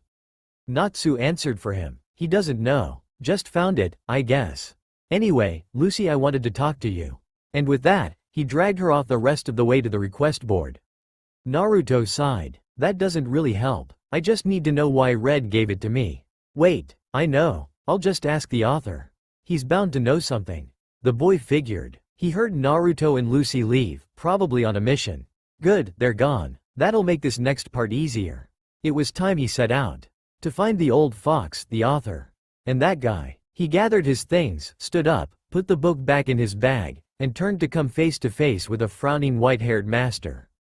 And he looked pissed. This happened a lot actually. Naruto would do something. Makarov would catch wind of it and punish accordingly. For some reason, he made it a point to send him flying through a window or wall, and if he really blew it, a train. Naruto gulped before smiling weakly at the master of fairy tale.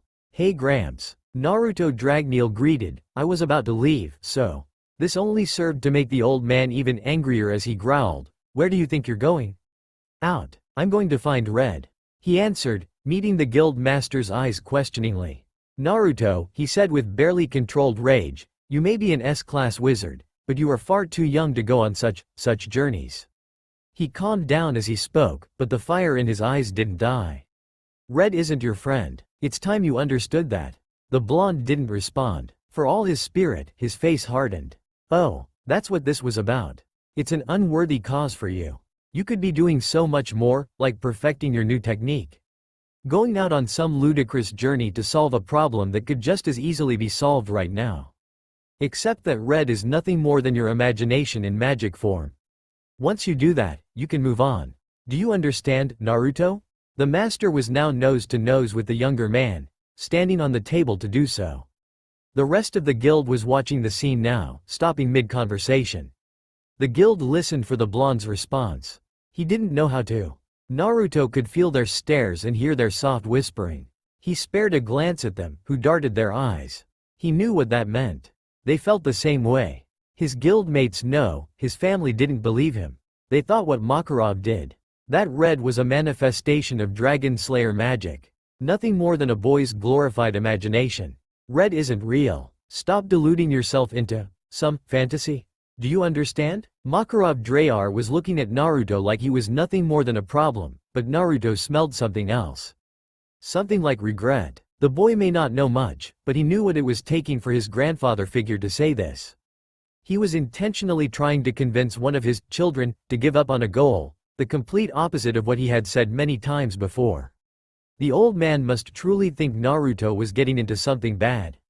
Something he wanted to protect him from. That hurt Naruto more than he thought was possible. They didn't believe in him. All they saw was a boy unable to let go of his imagination, and willing to put his life on the line for it. Die if necessary. They saw an unhealthy ambition. Not someone who wanted to save a friend. Yes, Master Makarov, I think I do. Naruto said after a long beat. His head lowered to hide his tears. But before Makarov could let go a sigh of relief, he continued, I understand that on this one. I am alone. Makarov was mortified. No. That isn't at all what how dare you even. Naruto held up a hand, stopping the old man's words. He had heard enough. Any more and it might break him into millions of pieces. He started for the exit and paused before leaving. He turned around and studied the faces in the room. Makarov, Mikao, Wakabe, Mira, Elfman. Everyone looked back, saddened, shocked and ashamed. They didn't believe him. They weren't going to help him. He was alone, and he just confirmed it. All of this went against everything the guild stood for. They were supposed to be a family, having each other's back no matter what. He rested a hand on his scarf, needing its comfort. Fine then, Naruto said darkly, slamming the door behind him and ignoring their cries for him to return. He left with nothing but the clothes on his back, a book in his bag, and the will to save a friend. At that moment, it was enough. North of Magnolia there is a mountain range. No one travels here by choice, due to the number of monsters and harsh environment. It snows nearly every day at the top and rarely rains at the bottom. This is a land of concentrated magic and unexplained happenings. To settle here would be asking for trouble. However, unknown to all but two, someone did live there. This particular lad doesn't get many visitors, for if someone happened to wander, he couldn't guarantee their safety. There was a reason for his isolation. Of course, Naruto was on his way there now. To blend in with the normal crowd of people, he donned a brown traveling cloak that covered his face from the strong winds. He also had on brown leather gloves, long tan pants, boots, and a black coat. He hadn't gone on this path for months, and neither had the other boy. Naruto came to a patch of trees he recognized, stopping to check the bark of the tallest. He rubbed his thumb over a carving of a G and moved to the base of the mountain. He removed the cloak from his ears and called out, "Hey! It's me. Where are ya?" He was standing on a clearing of sand and rock, looking barren to untrained eyes, but Naruto saw a campsite. There was a small circle of charred wood and a pile of leaves that made a bed. Small and simple. This was the guy he was looking for. Naruto listened hard, waiting for a response or gruff welcome, but there was nothing but the wind and shuffling trees.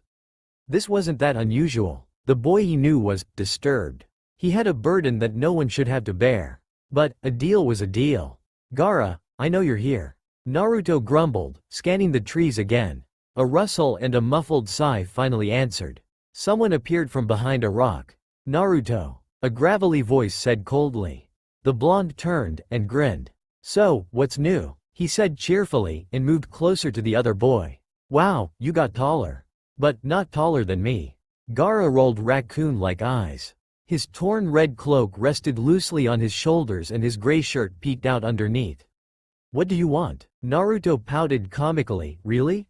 I make the journey all the way out here and the first thing you do is scowl? Maybe next time I won't bring candy." He held the candy bar up almost tauntingly. Gaara's features changed. His almost aloof behavior was forgotten and a hungry one replaced it. His blue eyes followed Naruto's hand as he moved it back and forth. Yup, this got him. "Give that, now." Gaara said, in a hypnotized way. He began walking forward with a purposeful glare before grabbing at the candy. Naruto dodged out of the way and pulled the candy with him, not before I get a hello. And dashed away up the mountainside. Naruto, get back here. The redhead roared, his appearance forgotten and his desire for the holy food overwhelming. He chased after the laughing boy. XX 3 years ago XX. Read, where are we going?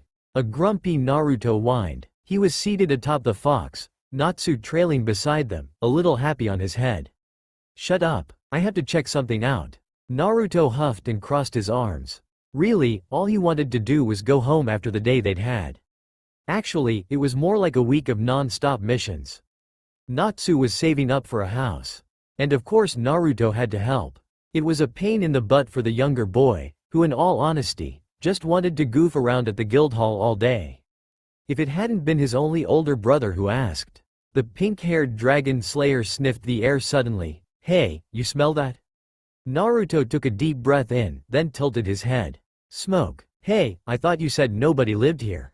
Natsu nodded, that's what Gramps said. Then he sped up, like a dog after a bone. Or a dragon slayer after an intriguing scent. Interesting, even I wouldn't have guessed. Red hummed, and ran to keep pace with the pink-haired boy. The open plains they ran through soon turned into a sandy mountain base, and the four halted.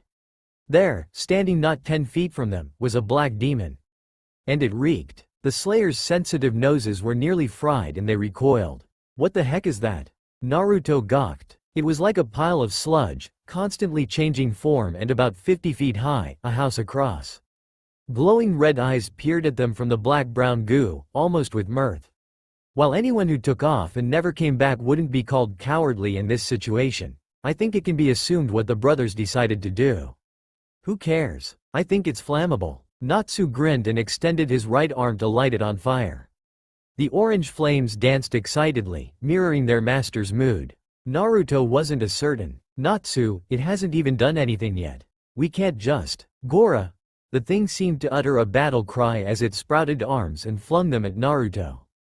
Never mind. Get fired up, the boy disclaimed, and Red took the boy out of the way. They sprinted to the other side of the sludge as Natsu charged. The older boy pulled his hand back and sent it crashing into the thing's base, causing it to splash back onto him, coating him in sludge. Ack! He exclaimed, but continued his assault. The black demon, of course, noticed and growled again. With surprising speed it moved forward, attempting to run the pink-haired slayer over. Natsu responded by dissipating the sludge faster, but was falling behind as the sheer amount of it overwhelmed him. Natsu gritted his teeth and saw his only chance was to get out of there. He tried to retreat back, but stepped on a bit of the slimy substance. His legs fell out from under him and the boy fell onto his back. It was almost in slow motion. The sludge descended, going to cover him completely, and he held Happy close. He took a deep breath and closed his eyes, preparing for the worst, when Fire Dragon roar sounded and Naruto appeared next to him, giving him a let's go look and iron-fisted the sludge. Where Natsu was falling behind, Naruto's attacks kept up perfectly, covering the three of them in a dome as the sludge surrounded them. Natsu was surprised. Naruto? Saving him? Little did he know that his was Naruto's realization as well. He could protect his brother. Natsu pushed himself off the ground as Happy whined, what's going on? Now side by side, the brothers could strategize. Okay, what's the plan? Naruto growled, sweat beginning to form on his forehead. Well, we're surrounded on all sides by sludge, getting knee-deep in the stuff, and running out of oxygen. What do you think we do? Natsu said, helping to scrape a dome around them. Naruto didn't miss a beat as he replied, double roar? Natsu grunted affirmative and filled up with what little air remained, as did Naruto. Through unspoken agreement, they targeted one spot in the pitch-black oncoming sludge and released the pent-up power in a swirling vortex of blue and red flames. The explosion busted a hole through the remaining blob, giving the boys just enough time to get out and roll in the dirt. They looked at each other, then at the creature. They'd knocked the thing down to size, taking 30 feet from it at least. It was still advancing, however, bubbling and making gurgling sounds. Red went to them, sniffing then recoiling. Gah, you smell like death, he said in Naruto's mind. Naruto ignored him. Natsu, did you notice? What? The black stuff on the ground everywhere, why hasn't he absorbed it back up? The dirty blonde boy gestured to the field of goop. A light bulb went off in Natsu's head. It can't. He exclaimed, lay it on heavier. As one, they jumped at the thing and gave it another round of double roar, and the attack blew away the rest of the goop. All that remained was a pile of sludge. Yes, Natsu whooped and threw Happy in the air, catching him, and repeating. That was so much easier than punching it. Naruto panted, leaning over to catch his breath. Natsu laughed, agreeing with him. Well, we learned one thing. It doesn't catch on fire. That, for some odd reason, made them all laugh, causing Happy to chirp. Yes, you're both stupid. Red snapped. He maneuvered his head to look Naruto in the eye. Idiots. What did Natsu think would happen? Grr. The fox snorted and snapped his jaws at the pink-haired dragon slayer. Relax, nothing happened. And the thing's dead, isn't it? Naruto looked back at the pile of motionless gunk, only to take back what he just said. There, lying in the middle of the sludge, was a skinny boy wrapped in rags. He was motionless, almost like he was dead. Naruto went closer, against Red's warnings, and felt his neck for a pulse. But that wasn't necessary as the red-haired boy slurred, no. Naruto? Must find Naruto? Back to the present, we find Naruto and Gaara sitting around a small campfire in silence. The red-haired boy was sucking on a lollipop, and the blonde was staring at the flames hungrily, a blue blanket wrapped around his shoulders for comfort. Not that he was cold, but after the day he'd just had. The only sounds were the crackling of the fire, and the bugs singing to fill the air. So, what do you want? Gaara asked, not as hostile, but still wary. He focused his pale blue eyes on the other boy, who continued to look at the fire. Why do you stay out here? Naruto finally said, not looking up. You know why. I can't be among normals. Gaara's face was neutral, but his voice betrayed his true emotions. Frustration, longing, and sadness was all in the word normals. Why didn't you let us find you help that day? There are so many people we could ask. Naruto trailed off, already knowing his answer but asking it anyway. He always asked these questions. Gaara wasn't in the mood. Naruto, answer my question. We both know why I am here. What I want to know is why you are. The blonde pulled his blanket closer around him and took a deep breath, letting it out slowly. He let his shoulders sag and his head bow, studying the ground in front of him. Because, I don't know where else to go. He admitted softly. It's never happened before, but I can't go back to the guild. The redhead wouldn't pretend to understand that statement. He didn't know much about the boy across from him, but he could tell it was a big deal. Still, that didn't explain why he chose to bug Gaara. Humph. Gaara snorted, so, what do you plan to do? To me, you seem suicidal. You've seen what I become. Shut up about that. Naruto shouted angrily, I'm tired of you using that as an excuse. You think I don't know the real reason you're out here? It's not because you can turn into a monster. Stop pretending it is. Gaara looked away from the whiskered boy, who had stood up and clenched his fists. Naruto sat down, and looked at the fire. They let the conversation die, finding it easier to stay in silence than face the elephants in the room. Though, Gaara couldn't help but wonder what the fox rider really wanted. Cries of horror, shed tears, and a bloodlust were all this girl could feel at the moment. She was a bookworm. Sakura Kisho was a freaking bookworm and she accepted it. Embraced it even. She wore round glasses, always had her light pink hair in a ponytail, and carried a book in her arms at all times. She loved books. So, when someone messed with her dealer, or library, she was ticked. Pissed. Angry beyond a mortal's comprehension. The girl was mad, get it? Like, beat someone over the head with a brick mad. Whoever they are, I will find them. And I will kill them. She swore, and turned on her heel away from the burning rubble. Miss? Why are you going that way? A nicely dressed man asked, rushing to keep up with her and holding an umbrella above her head. Not now, Mike. I have some research to do. Revenge to plan. People to murder. Cha. She roared at the sky, promising her words to the universe. I don't believe your mother would approve. Mike said weakly, but was promptly ignored as the two made their way away from the carriage and toward town. She knew what to do. Who to call to help her. Mike, get me a guild request form. I think it's time I called in a favor with a certain phantom lord. Red was buried once again. He could see what was happening, in a way, but he couldn't keep up with his own mind. It frustrated him to no end. It was like being sealed away all over again, except inside a madman, well, again. I will kill that she-devil, he roared, running full force into his newest prison. The beast's mind was always shifting. That meant the mindscape was shifting as well, from a burning town, to a mountain, to cages. No warning, no pattern. Just madness and confusion. Good luck with that, a female voice said in a bored way. Kurama glared at the Exceed next to him, who was lazily staring at the ceiling of their newest prison. A cave. Not now. Not when I need to know. Does he understand? He is the book. He must not remember. Then why'd you influence Beast to do it? The red-furred cat demanded, propping herself onto her elbow. I didn't. The Beast just picked up on what I thought were suppressed memories. If only we hadn't tried to stop the creature from here. Yeah, that was my bad. Big deal, we'll have better luck next time, she said, jumping up and studying the cave around them. Yes, if we can just. Humph. No, I will not try again. If anything, I will try to get the Beast to kill himself. Now there was a good idea. Shock and anger overcame her calculating cat emotions and she rounded on the big fox. Like hell I'll let you. If he goes, we could go, she snarled. Kurama didn't respond, but instead laid down, sighing. That's what I thought. Now listen, I had an idea. That's all for now. If you enjoy this video, then please like, share and do comments.